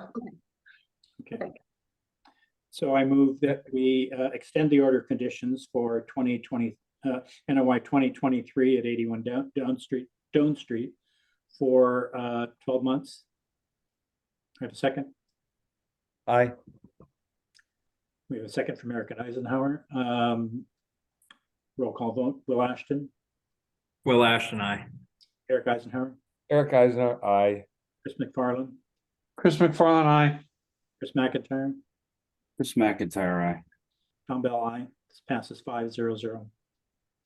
Did we want to extend the variance? Pretty much the entire proximity of the work is in the 50-foot buffer, but I'm sorry, in the riverfront area. Do we need to extend that variance? I think we should, for anything that we previously gave for work in the 50-foot buffer to the other resource areas. So I move that we extend the variance to work in the 50-foot buffer for 12 months. Do we have a second? Second. Will Ashton, Will Ashton, aye. Eric Eisenhower, Eric Eisner, aye. Chris McFarland, McFarland, aye. Chris McIntyre, Chris McIntyre, aye. Tom Bell, aye. Passes 5-0-0. Thanks, Good. And Okay, I'll work on issuing that early next week for you. Okay, great. Thank you so much for your time. I appreciate it. Thanks. Take care. so next we're going to consider an amendment to the order of conditions for NOI 2235 for 99 Border Street. So I want to read that in. Mhm. In accordance with Massachusetts General Laws, Chapter 131, Section 40, Cohasset Wetlands Bylaw and the Cohasset Stormwater Bylaw, the Cohasset Conservation Commission will hold a public hearing on Thursday, October 19th, 2023 at 6:30 p.m. via remote participation on the Zoom platform for NOI 2215 for 99 Border Street. I think it's NOI 2235, sorry. 2235, sorry, yeah, for 99 Border Street. All right, hello again. This is a request for an amended order of conditions to increase the float size from 8 by 10, which was permitted, to increase it to 8 by 16. The reason is that, you know, they're permitted to put a 15-foot boat, up to a 15-foot boat on this float. And you can't properly tie up even a small boat like that to a dock that's only 10 feet long. So we're asking to increase that by 6 feet to be 8 by 16. It won't have any adverse impact on the resource areas because this is a float that floats at all tides. It's not like some of the other ones that sit in the muck and have float stops. It does not extend any further out into the river there. We're extending it horizontally along the shore. In even this larger dock that we're proposing is still smaller than all but one of the docks that have been permitted in the last 3 years. And that one was actually the same size as what we're proposing now. So it's certainly consistent. It's generally smaller than all of the other floats with that exception of that one. We reviewed this with the harbor master and she has approved it. We also reviewed it with the neighbor whose property line it gets a little bit closer to. And it's been reviewed by DEP Waterways and they've stated that they're comfortable with it, just waiting on something in writing from conservation. So, thank you. Commissioners, any comments? No. Jeff, did they have an appropriate place to store this? Or are they Yeah, on here? It will be pulled out of the water and stored off the property. That's fine. At a marina. Okay, so it'll be towed over to the boat ramp and removed that way? Is that what you're saying? Yeah. Good. No comments from the audience? So I move to amend the order of conditions for NOI 2235, 99 Border Street. I have a second. Second. Roll call vote. Will Ashton, Will Ashton, aye. Chris McFarland, Chris McFarland, aye. Chris McIntyre, Chris McIntyre, aye. Eric Eisenhower, Eric Heiser, aye. Tom Bell, aye. This passes 5-0-0. Oh, wait a minute. Who is, I see Thomas Kelly has been promoted. He's the property owner. Sorry. Yeah, okay, good. Can't let him vote. No, You can let him. okay, good to go. Let me So, just double check and see if we issued a variance. We did. It was very, very minor, because most of the work is obviously in the resource area, but do we want to, just keep the same variance request? yeah, is there any reason to, there's no reason to amend that, is there? And No, okay, that just, it's not going to change. No Yep. change the substance, no. yep, that just wanted to double check. Doesn't sound like we have to. Thank you. Okay, so now we're going to resume the show cause hearing for 4 Windy Hill Road. It's been continued from October 5th. Okay, Tom, I'm gonna recuse myself. Chris Okay. McFarland's recusing himself. okay. We still have a quorum of 4. And I'm promoting Sean Richard, who is the applicant. There it goes. Okay, so to start the show cause hearing off, and Jeff and Sean can obviously go into detail about this, but the town received multiple calls about the retaining walls, and it was kind of noted pretty much as the walls were going up So I spoke with Sean that a show cause hearing was necessary. We also acknowledged that there was an RDA that was filed for the work in the 100-foot buffer back in 2019, but well, 2019, 2020, but unfortunately that RDA expired in June of this year. And we found out obviously after the fact with that. So that's why the applicant has also submitted an RDA, but that will be reviewed at our November 2nd hearing. So just wanted to note that it has been submitted.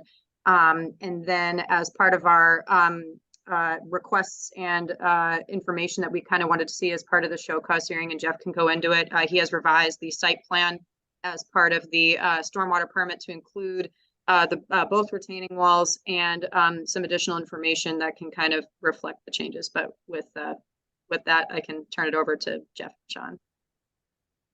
Okay, thanks, Charlotte. Yeah, so in response to the violation notice about the second retaining wall, we're asked to field locate that wall and then update the site plan. So we had that done while survey crew was out there, and I'll share the updated plan.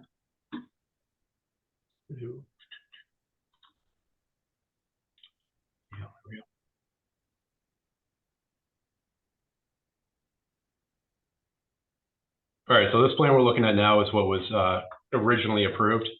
And there's a wetland on the opposite side of Jerusalem Road, and the 100-foot buffer shown in green comes onto the property. And what we had proposed is a grade down here at the lower portion of the property is about elevation 10. And we are proposing to bring the grade up to elevation 15, so about 5 feet of fill in that area, and constructing a retaining wall that would be about 3 feet tall. What was actually constructed is two retaining walls in this area. So they have both been field located. There's, the two walls with a set of steps up to the front of the house. So we field located them. They're shown here on the plan. What we found is that, it was constructed this way in order to eliminate that steep slope. Instead of having the steep grade up to a wall, they did two walls. Certainly not what we proposed, but I actually see it as, having, it makes the grade more gentle. It makes a flat area. So the water is going to run off slower. It's not going to increase the amount of runoff in that direction. I think if we had originally proposed it this way, it would be something that would have been approved. But it certainly is a deviation. That's why we filed this revised plan. And the RDA, as Charlotte mentioned, this work in the 100-foot buffer zone was approved under an RDA. We can't modify that because that permit is actually expired. So we filed a new RDA. The abutter notices didn't go out until the beginning of this week, so we can't actually, act on that. That'll be discussed more in the meeting in 2 weeks. And I just wanted to apologize too. I know Jeff just got brought into this at the last minute. We did have like a pretty rainy. This project has been a little difficult this summer, especially with the rain and trying to control the runoff. I think we've gone through 4 sets of erosion control barriers, and after we put in the storm water system, we realized like how big that slope actually was going down from the storm water system down to the street. And I just kind of just went with it, and I do apologize for that. So I just got carried away. But when I was there trying to figure out the site, that was basically the best solution I could come up with, was to bring that wall out around that stormwater system, basically to retain it, and then have some sort of earth in front of it. I think if we had built it the way it was proposed, that part of that stormwater system would eventually have appeared through the grass through erosion. I don't know, I'm not an expert, but that's just kind of what, when I was there looking at it, we just kind of went in that direction. We were dealing with a lot of rain and a lot of, a lot of runoff onto the street. So we just kind of working on the site, just kind of made that decision. But obviously we didn't go the right direction. I did not realize that the permit to work in that area would expire while we were doing the work. That's another thing that I overlooked. So I guess we're willing to do whatever we have to do to improve the site in other areas to make up for anything that we did cause any negative impact that we did cause, if there is any. Yeah, so I mean, I guess that's all I have to say. I just want to say I'm sorry about that and taking up your time on this, but you know, working on the site and with the heavy rains that we got, for me, this was like this is the way we had to go. I requested some cross sections be drawn through the structures so that the commission could get a better notion of what the grades looked like. Do you have those available to show us? I do. Yeah, the magenta lines are the cross sections that we provided. So there are Yeah. 3 of them going through the front yard. And Thanks for doing that, by the way. yeah, not a problem at all. So the first one shows the catch basin in Windy Hill Road right here, and the grade comes up to 2 retaining walls, and then you get a flat area in the front yard with the roof drywall system in the front yard as well. And section B and C are in different areas in that front yard. They're generally pretty similar. You have the porch and the house, that the foundation wall. So it seems clear to me that there might have been an erosion problem here if you hadn't done this. It does make sense to me. What doesn't make sense to me is deviating from the order of conditions and your permits without asking us. Right. We hear a lot of people. We see people here that do things and then ask for forgiveness later. This is not new to us. It's not. Yeah, I mean, I typically do not. I mean, so this would be my first violation across any board in my 25 years. I got carried away and just went with it. And I do apologize, and I will rectify it however I have to. So not only I think probably the retaining walls practice were probably a good idea. I don't necessarily approve of using a staircase there. That certainly was not approved, and I'm not sure we would have approved it. I'm maybe less confident that you are, Jeff, that we would have approved that. Jeff, did you calculate the increase in impervious? Yeah, so the staircase is outside of the 50-foot buffer. So I mean, you generally do approve stairs between the 50 and the 100. Yeah. I did calculate the increase in impervious area from that second wall in the staircase. And this project was originally permitted in 2020, and then there were 2 modifications to it after that. And in those modifications, the impervious area being proposed was decreased compared to what was originally approved. When I add that wall area back in, we're still under that original area of impervious that was approved.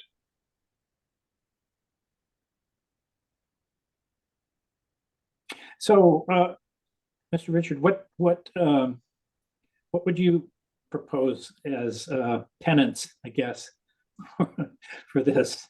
I mean, I would leave that up to. I mean, I don't know. I mean, I would put more plantings. I mean, I would. I don't. Whatever you guys would seem fit. Besides, filing the proper paperwork, of course. I mean, we're open to suggestions. I mean, we're doing all the plantings now. We're planting sod in all the flat areas, and then also along the Windy Hill portion in between the street and that first retaining wall, just to stabilize that area, because there's still a slope there that's hard to manage. And I think our best way to manage it would be with sod. Charlotte brought up a comment today that she was looking for an updated landscaping plan, and the plan that was originally approved had a cluster of plantings in this area, which we will have to tweak a little bit because of the wall being moved forward a little bit, but it did not propose any plantings in this area in between the two walls. We're now we'll have to look at that closer for you. I'm not sure what was planted, but I know there are new plantings in this area. At Do we one have a lot time, and it's not so distant past, there were quite a few large trees along this part of Jerusalem Road, and they're gone, right? So might be nice to have more canopy there than shrubs. So the tree, there's a view easement on, so 14 Windy Hill has a view easement that basically cuts the corner of this property. And we originally had larger trees for the front, and we moved those into the rear of the house. So I mean, we do have room to provide more canopy in the back, but I think with the view easement coming from 14 Windy Hill, which is further up Windy Hill from Jerusalem, we're not.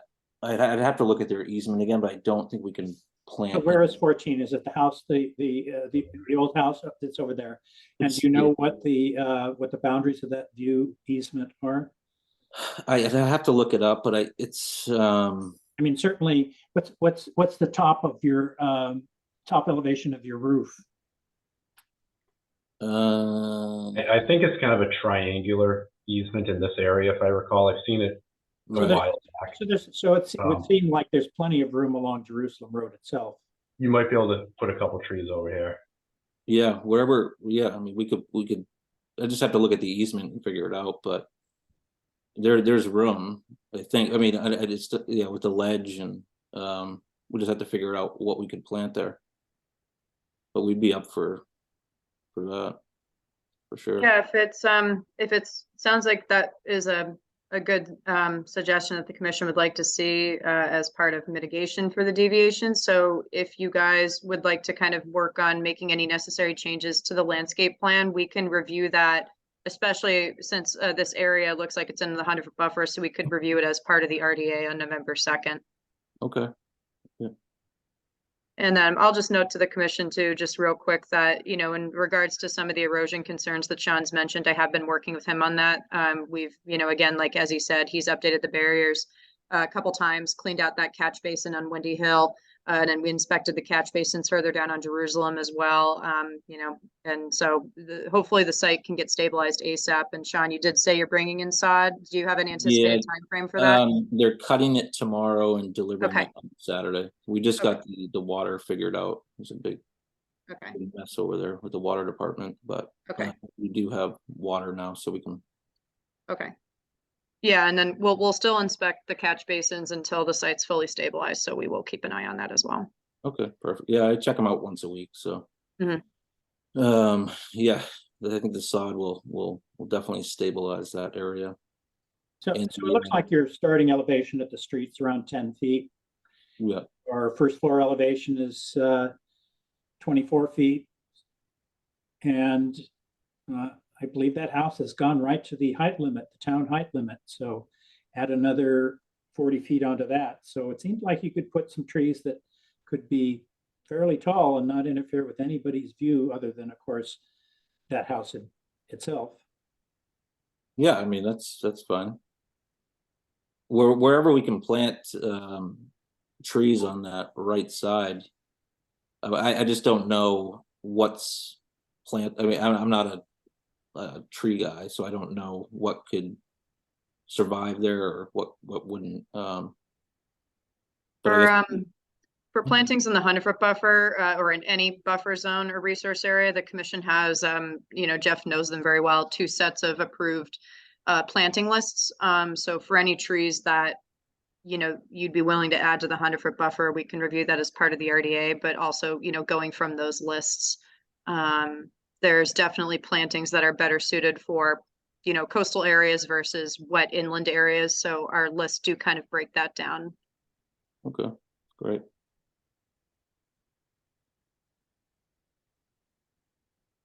Okay, any other comments from the commission? Any hands up in the audience, Charlotte? Okay. Not that I can see. So you're already scheduled for what, November 2nd for an RDA, is that right? So it's been submitted. Okay, Do we want to vote to close the show cause hearing and then, you yeah, know, I think do we want to do anything for the stormwater permit? Like, do we want to acknowledge this site plan as part of the stormwater permit? You know, they didn't submit an amended stormwater permit. They just updated the plan. Do we want to kind of acknowledge that in any way, or do we want to just close the show cause hearing? It doesn't seem as if the runoff here is going to increase or decrease. It's certainly going to change. If anything, you've got greater potential for infiltration now that you've created a reservoir with these two walls. So no, I don't see any reason to do anything further about the stormwater permit. Okay. Unless somebody else has another opinion. No. Okay, so let's, I move that we close the show cause hearing. Have a second. Second. We'll have a roll call vote. Will Ashton, Will Ashton, aye. Chris McIntyre, Chris McIntyre, aye. Eric Eisenhower, Eric Eisner, aye. Tom Bell, aye. And Chris McFarland abstained, so that vote passes 4-0-1. Or is it 4-1-0? I think it might be 4-0-0 because he recused himself. So he didn't abstain. He just recused before we even started. Okay. Yeah, okay, 4-0-0. I'm sure Angela will tell us. Okay. All right. Thank We'll you, see you Sean. guys Thank on you. November 2nd. All right, thank you. See you then. Thanks.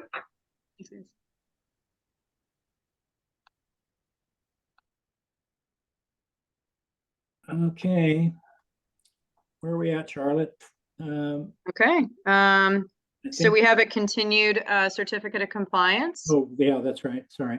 Yes. Let me just bring on the engineer, Paul Brogna from Atlantic. I'm sorry, Seacoast Engineering. I'm sorry, Paul. Okay. So Charlotte, when was this continued from? this is continued from September 21st. You guys were all here. Okay.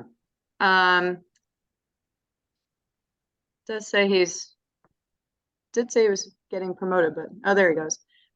So we had continued this certificate of compliance because we wanted some more information about you know, the possibilities of looking into whether or not council had an opinion about the as-built height versus the approved height.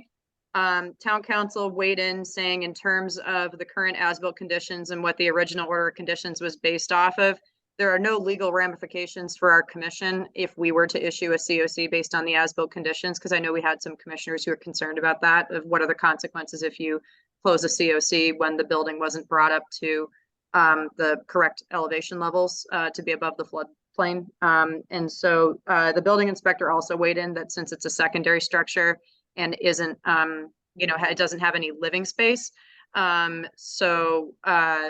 You know, the standards to bring the foundation above those elevations isn't necessarily an issue for a garage, but if it had a live-in addition, I think the case would be different. So it seems like council weighed in just saying that they didn't have any concerns if the commission were to issue a COC based on whether or not they think the project's in compliance.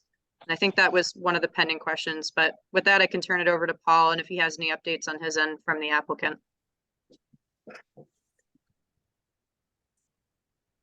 Hi, Paul, can you hear us? You're not muted, but.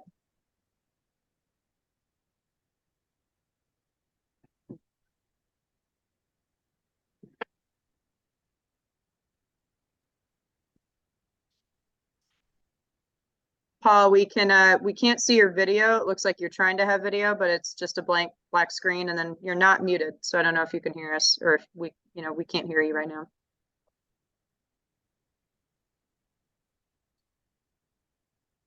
I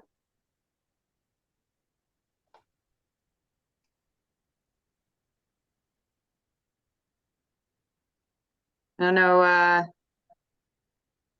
mean, I guess does the commission have any other comments or concerns? I can pull up the as-built again while we're waiting for him.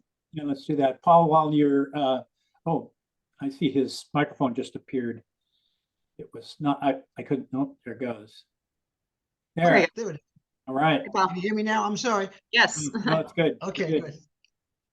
Thanks, Tom. For the record, Paul Brogna, Seacoast Engineering in Duxbury, engineer for the Butlers at 49 Margin Street. We were here 4 weeks ago to discuss the certificate of compliance, and a couple of questions came up at the end because when we raised the two buildings, the existing boathouse was up actually a couple tenths of a foot higher than what we had planned from 11.3 to 11.5, but the existing 3-car garage went up to 10.5 instead of 11.2 or 11.3. And there was a question on liability. There was a question, I think, that Charlotte had run through town council the day after the meeting in September. And at this point in time, I think council opined that it's more of a private issue, a private matter.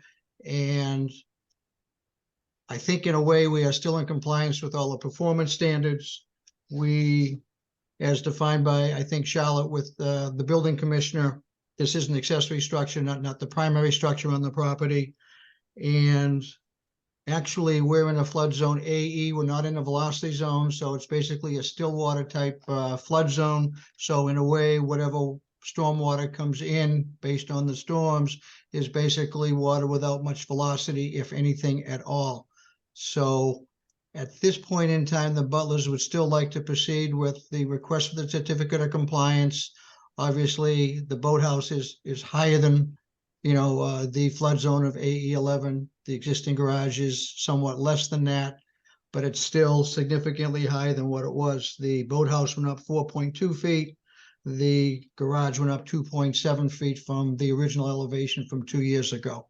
So as we know, it's not perfect, but it's significantly better, higher, and stronger than what it had been before.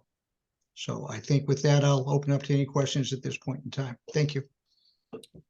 Commissioners? Well, look, if there's no other comments, I'm going to just state my opinion on this once again. What the building inspector says and what town council says, because town council didn't actually make a legal judgment, he just made an opinion. But the point is that this building should have been raised. It's what was permitted, and does it really have an effect? Maybe not. At some point, maybe so. So it's unfortunate that it's not out of the floodplain. When we look at these projects, we look at these projects kind of holistically, and whether or not they're a great benefit or not.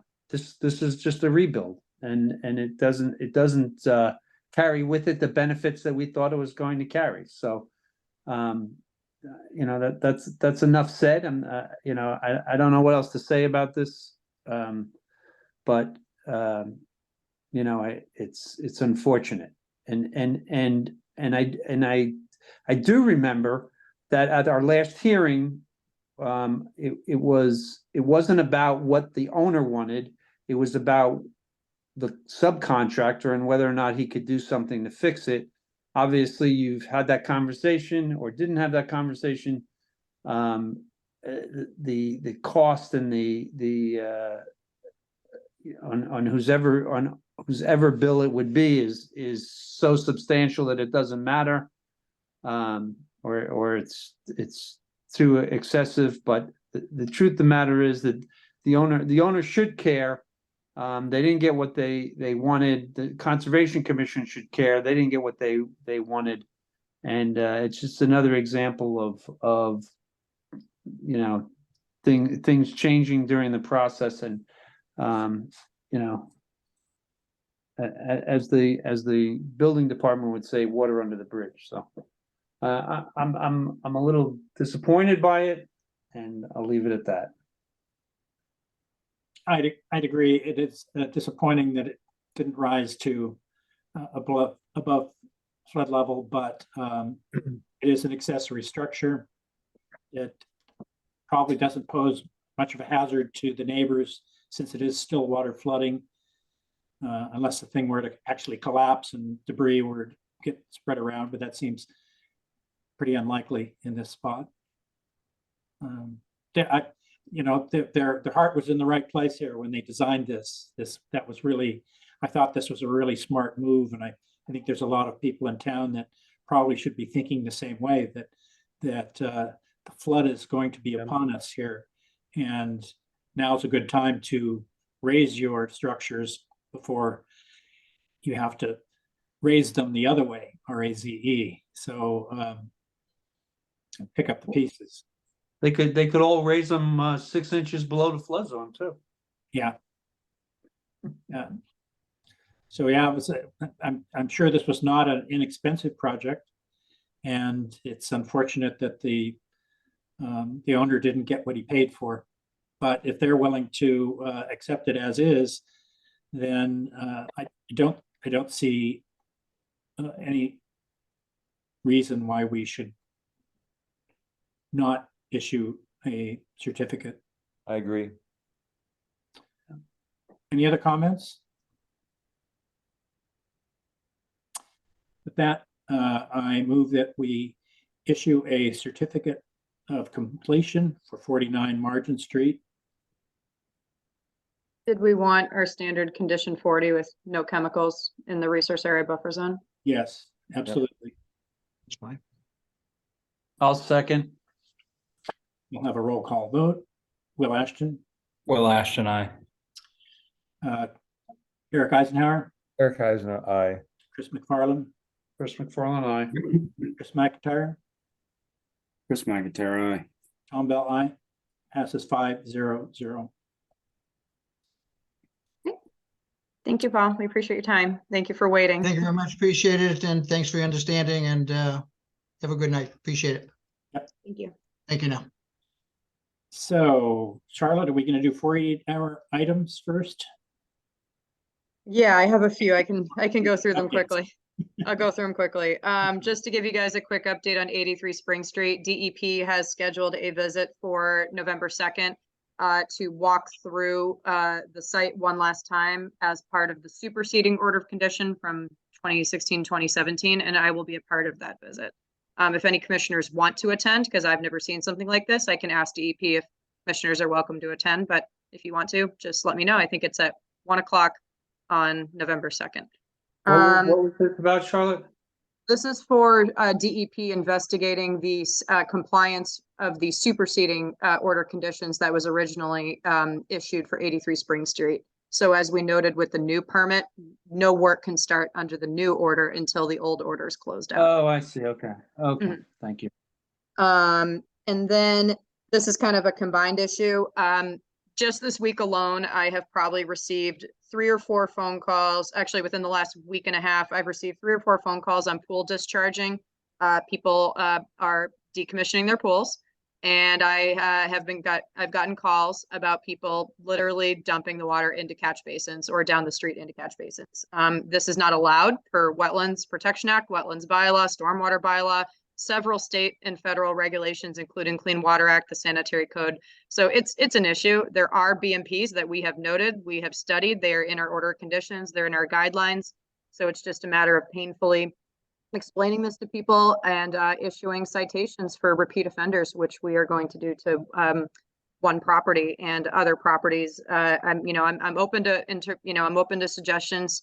I will talk to council about keeping track. We do have an unofficial enforcement tracker, but maybe there's something we can do to kind of note the contractor, the violators, and the property owners all at the same time. So if you have the same companies that are continuously doing this, you can just, maybe we can just go straight to fines and not have to go through a whole show cause every time. So I will speak to council about the best way to kind of handle this appropriately. But yeah, it's an issue. And then same thing with tree violations. It just continues to be an issue left and right. By the time I get to the site, they've already cut down the trees. They are anywhere from certified arborists to, not people who don't have the, yeah, exactly. So it's, I will just keep issuing the show cause hearings because I think even though it's very painful and time consuming for us, depending on the severity of it, sometimes they may just get let off with a slap on the wrist. Other times it's a full blown enforcement order with a mitigation plan. So I think it's just a painful you know, part of our enforcement abilities, but I don't think we should let up just because of all the phone calls. I'm just noting it's very time consuming. So those are the 48-hour issues. Charlotte, I have a question. The Yeah. contractors in the pool, in the case of the pools being emptied, Mhm. aware of the regulation and chose to turn their backs on it, or was there a case of them not being aware? What do you think? So the people that I talked to this week, it was a combination. The supervisor very well knew the regulations, but Okay. when he turned his back and left the site, let's just say the people on site, the backyard area started to flood. And so they're like, oh, let's just dump the rest of it down a catch basin. And even the second I pulled up, an officer was right behind me. And even the guy that one of the guys knew, he's like, oh, I knew this was going to be, you know, an issue. So Yeah. yeah.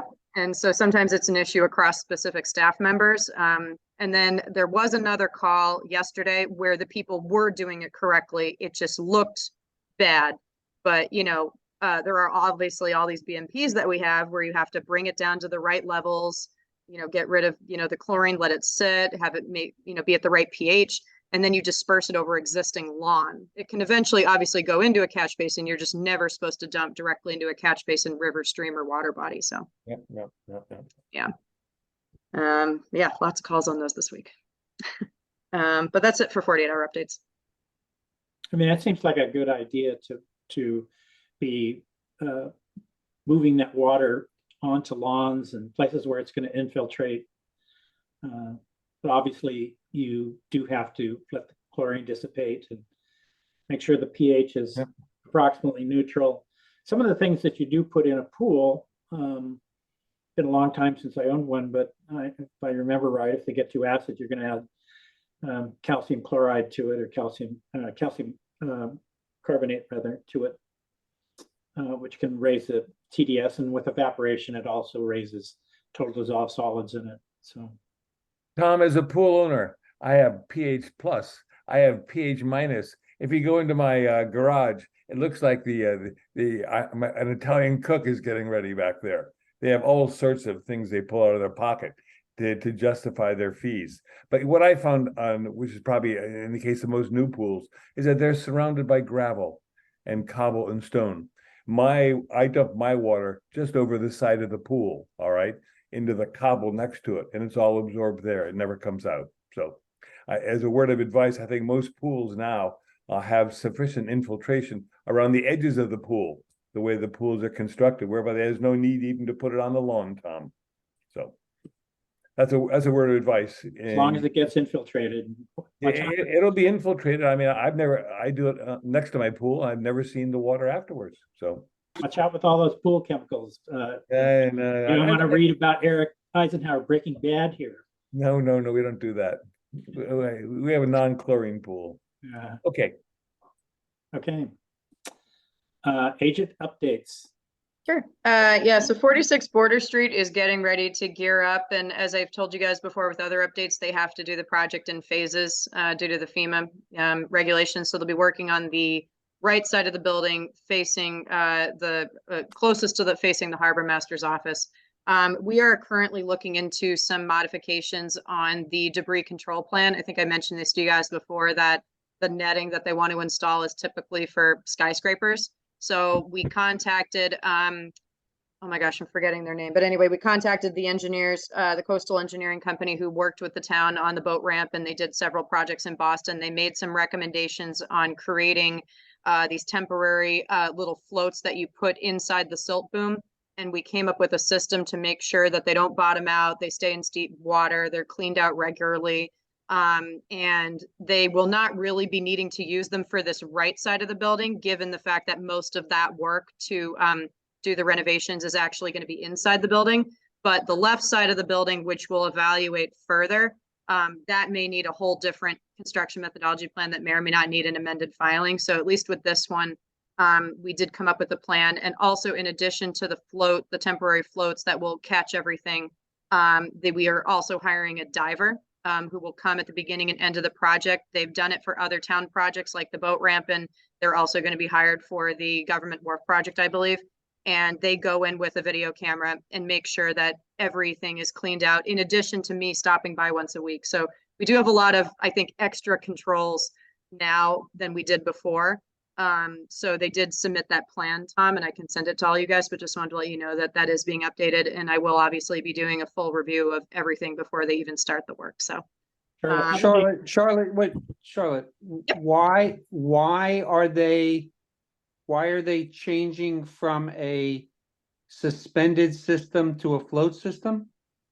Because the suspended netting system can't secure tightly to the building as it would normally have to for a skyscraper. So the building basically can't accommodate the setup of that netting debris that we had looked at. And why is that? That was just based off of the logistics from when the applicant was talking to the structural engineer, said you can't securely fasten that netting to the building as you would for an industrial skyscraper design. The building just doesn't have the right structure for it. The netting is heavy and the structure is not strong enough to support it, is that? It's like a combination, and then also there weren't enough like points in the building where you could build that like support beam to hold the net.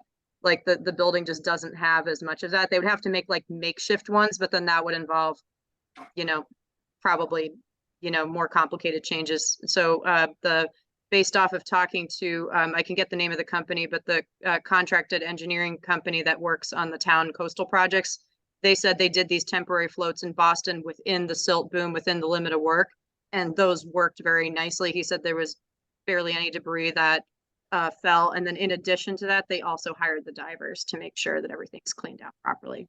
So Charlotte, at one point we were talking about moving, they were talking about moving those floats away from the building at the end of each workday, and it looked like they would have to go through their boom. So they don't have to do that? So the silt boom could be bumped out to get to those anchorage points that are in deep water. And then you can, the Lori and the engineer recommended like a pulley system so that you don't really have to go in the water. So the floats could be pulled in and out at the end of each workday. And the silt boom would just be bumped out a little bit. It wouldn't go past like, you know, mean high water or anything like that. But that's where the deeper water connection points are that Lori said could be docked so that they don't have to take out the floats except during major storm events, because Lori didn't want those floats in the silt boom if any major storm is anticipated. So that would be the only time where the silt boom might have to come out to take out those floats for a storm event. But based off of talking to the contractor, this portion of the building will only need a couple weeks to complete. So we won't really have to utilize those floats for that long while they do the work mostly inside the building. But the left side of the building will need further review. So we haven't prepared to phase that project yet. It's not even permitted yet under the building department. So Charlotte, the concern I would have is this. And it's no videotape, no scuba diver is going to take care of it. Okay. If you have a floating catchment system, then anything smaller than a certain size could potentially just drift. Okay. So, you know, I don't know for sure, but I'm going to assume that the building has an asphalt roof.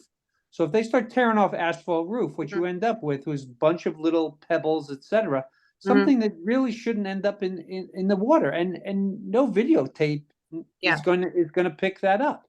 So, I mean, it concerns me that that we go through all of this, and then all of a sudden it's like, oh, we can't really do that. And they present an alternative, which may or may not work. And it's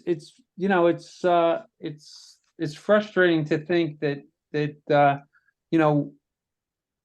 we agree to something, and what they're offering is actually something less.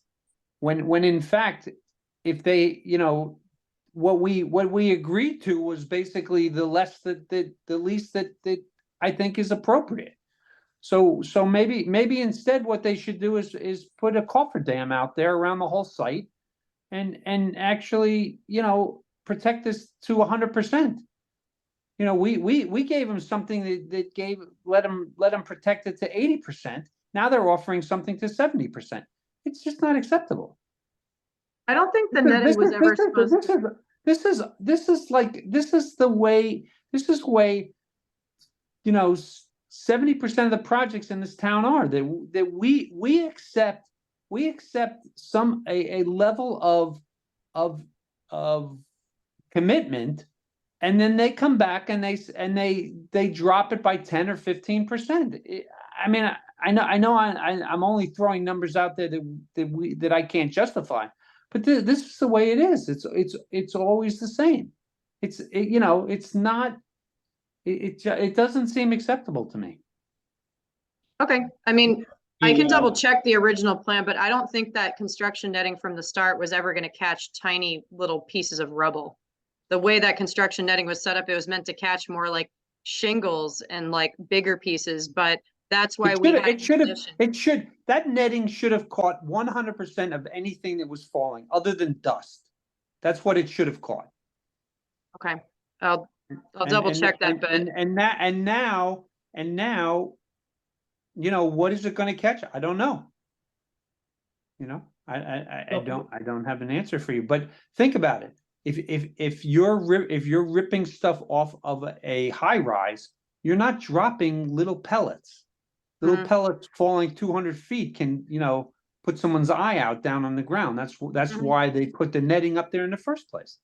So now, you know, I would like to know, you know, what level they're actually heading Would it be helpful? Because I walked the site with Lori, with the contractors, and I also previously discussed it with the engineer who worked on the town projects. Would it be helpful for commissioners to look at the site, look at the updated plan, and kind of just ask questions? It wouldn't obviously be a deliberation, but would it be helpful to kind of walk you guys through this? Because, you know, I'm just explaining what people have told me. It's not like my personal opinion, obviously. So I just want to make sure that it's an acceptable amendment to the approved construction plan. I'd sent it to Chris McIntyre and Tom administratively, and, you know, they had asked for some more information. So this was my update to say that they provided a more robust plan of how they expect to handle the debris from the approved design. But if it's more helpful, if the commissioners want to look at Border Street and look at that updated plan and kind of see where everything is, and maybe they can see what the floats look like and everything, that might be helpful for you guys. Because, you know, again, it's hard for me to, like, no matter how well I explain it, you guys always ask really good questions, so I can't always answer every single one. Well, I have a couple of questions. The first one is, I guess we don't really know what the mesh size of either of these nets was going to be. I'll pull up the plan, but I really don't think it was supposed to catch everything. I don't think it was like a tarp. We had other tarping around the windows and everything, but the actual netting that was going to stick out was a net. I mean, but I'll pull it up. That's what these floats were going to do. They have wings, and the wings have nets on them. So if the mesh size is the same, then I don't see any difference. But Chris McFarland bringing up this roof thing is something that I hadn't even thought of. And you're absolutely right. When you're tearing up a roof, you get a lot of little crap off of it. You're getting a lot of asphalt. And don't worry too much about the sand grains, but you're going to get a lot of asphalt chips going into the harbor there.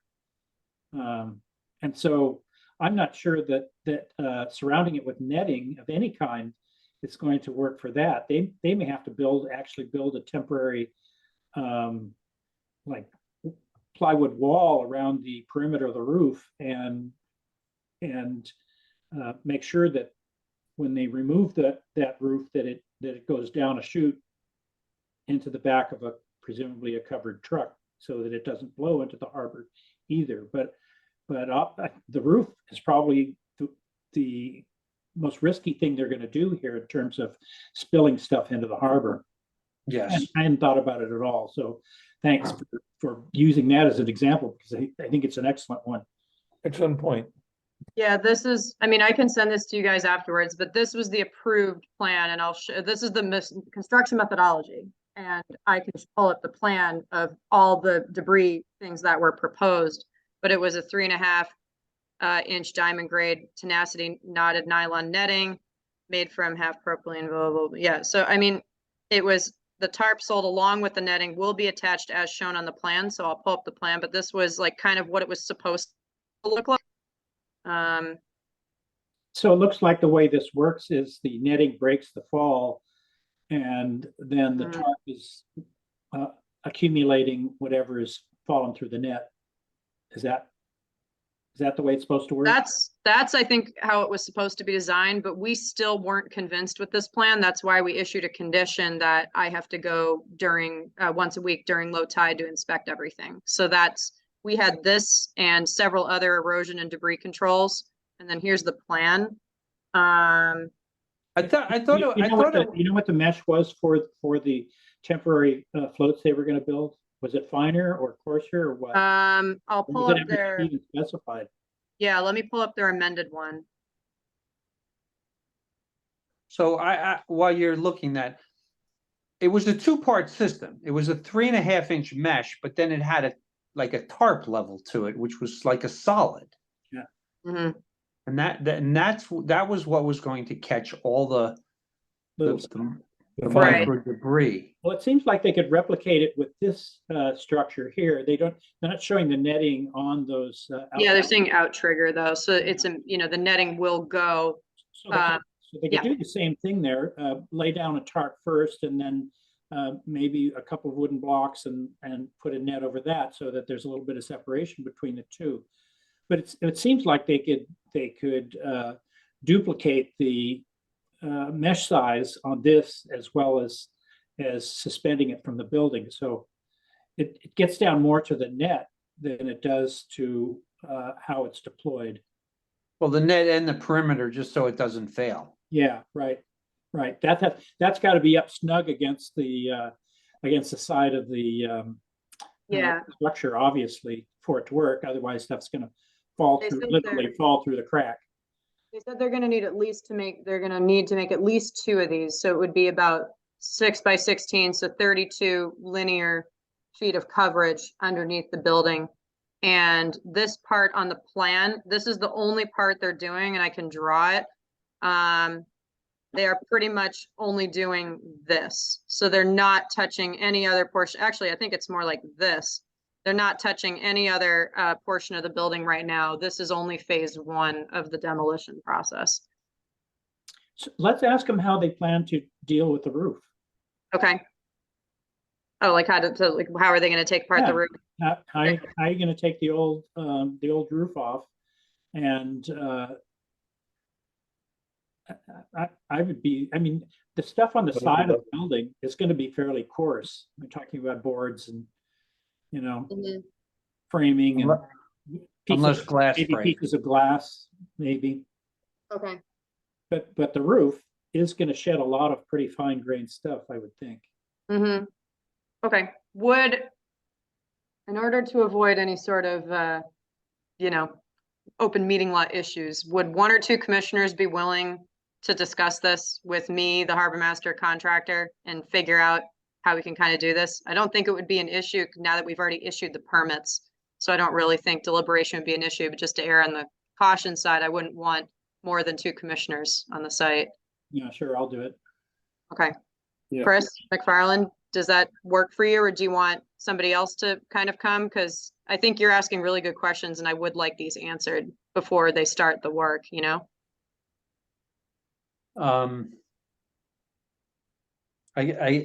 all going to depend on schedule. Okay. All right. Well, I'll reach out to them and I'll try to get maybe something set up for next week, and we can kind of discuss it and formalize their plan, because I think we really do need to be thorough here. I want to make sure we're not missing. If Chris isn't available, I'll be there too. Okay. Thank you, Chris. That'd be great. Okay. Well, yeah. And I haven't responded to them yet. I said, we'll review with I'll review with the commission and get back to you. So I haven't given them an answer. I think either Chris would be excellent. Okay. Yep. I agree. Okay. And then going through quickly for the rest of the updates, 100, 102, and 104 Howard Gleason. I just met with the, I believe he's a certified arborist, but the person who will be finishing the rest of the tree mitigation work. There were trees that were planted as part of the order of conditions, but some of them died, so we have to replace them. So we're doing trees that can handle some salt, air, and soil exposure with some flooding, all native from our lists. So he's going to be planting those pretty much early next week, and then they'll be filing for a certificate of compliance shortly afterwards, because some of those trees died when they were planted a few years ago.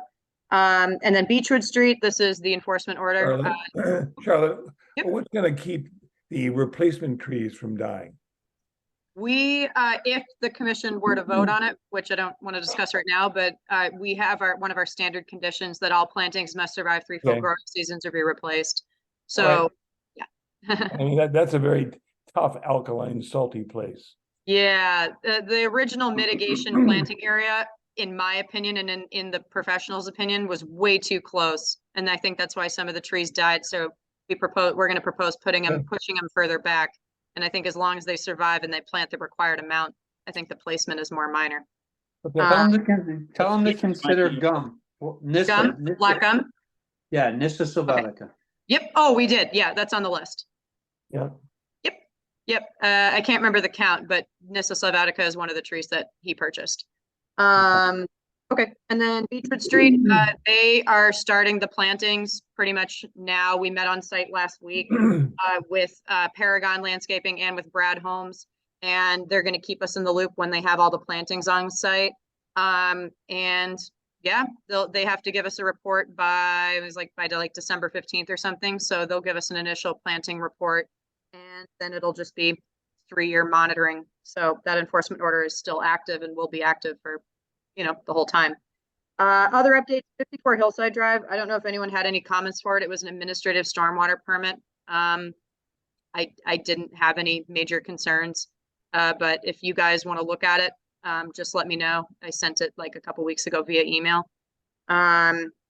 The special conditions, I'll just put that on to, we have to do it when we don't have as many hearings. So I'll just keep pushing this one along.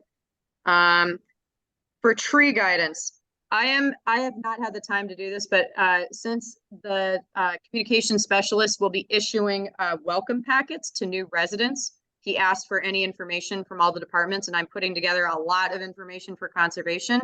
I have been wanting to make this for a while, but I kind of wanted to do like a tree guidance thing. The only reason why I've held back is 1, I don't have time, and 2, I don't want to almost create a situation where we get more tree removal requests.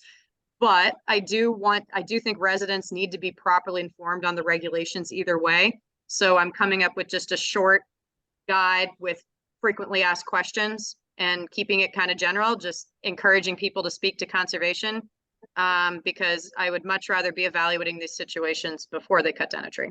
And so that kind of relates to the new resident packet. So I'm putting that together for next week. That's it. Great. Yes, good. Charlotte, do you have any information on, I don't remember the number. It's the Lambert Lane project that we had a couple show causes on it, and which one? the one that was in the riverfront. 76. Yes. 26. Yeah, do you have any information on that? The only information I have at this time is that, as you know, the building inspector has issued a complete stop work order on all activity on the site until the necessary permits are obtained from the planning board for ledge removal. So was it stopped?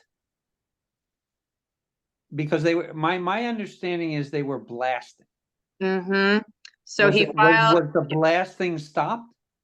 Yes, but the problem was they'd already put in some of the caps, and you can't remove those once they're installed. So I don't think it wasn't all the ledge that was removed. It was only some of them when they had set them up. So they had to, initiate some of the blasting caps that were already detonated essentially. But the building inspector put a complete stop work order on all of it. And he won't even let him bring in anything, because I asked about stabilizing the site. I was a little concerned about that, but we have walked the site recently, and the area that has been disturbed is more of a bowl, as you guys saw, and there's a thick strip of grass between the area of disturbance and where the straw wattle is, which, let's be honest, straw wattles don't do anything, but there is a thick layer of grass vegetation that does stabilize the area to prevent any runoff in the riverfront area. But yeah, John is not comfortable with giving this person any freedom. So the stop work order is in place entirely. And so our permit unfortunately will not be completed as we had discussed. We had a schedule, as you remember, and now that's not going to happen until next Kind of year. along the slope above that bowl, Mhm. has it been pretty well colonized by weeds, native plants? Yeah, there are definitely a lot of weeds coming up with all the rain that we've gotten. So So the soil profile or the soil is stabilized, would you think? yeah, I mean, I looked at it like a month ago at this point, but yes, it's just it's just very disappointing. If we gave a stormwater permit, we expected it to be done by end of June. That didn't happen. I put a stop work order on the site because we weren't satisfied with the compliance with the stormwater permit. He agreed to come up with a schedule, which we approved. He gave us the name of all the contractors doing all the work. We said, okay, we'll lift the cease and desist with the expectation that you follow this schedule very strictly. But in his defense, it was stopped, on an authority that wasn't mine. So the plan for the multiple houses, is that in front of planning? No, just a special permit for the ledge removal. Okay. Although there is a new lawyer, and that lawyer had spoken to the building inspector, and the building inspector had said, you need to go through the right permitting process where you need to go to planning, to zoning, to conservation. You need to get the lots recorded and then bring the work to the boards. So that'll be interesting if that is done. So once they're recorded, then the stricter riverfront rules are applicable. I'm not going to say anything. I don't want to say anything right now. There's one person in the audience, and yeah. But when those lots are recorded, it will be interesting for us. Okay. All right. Yep.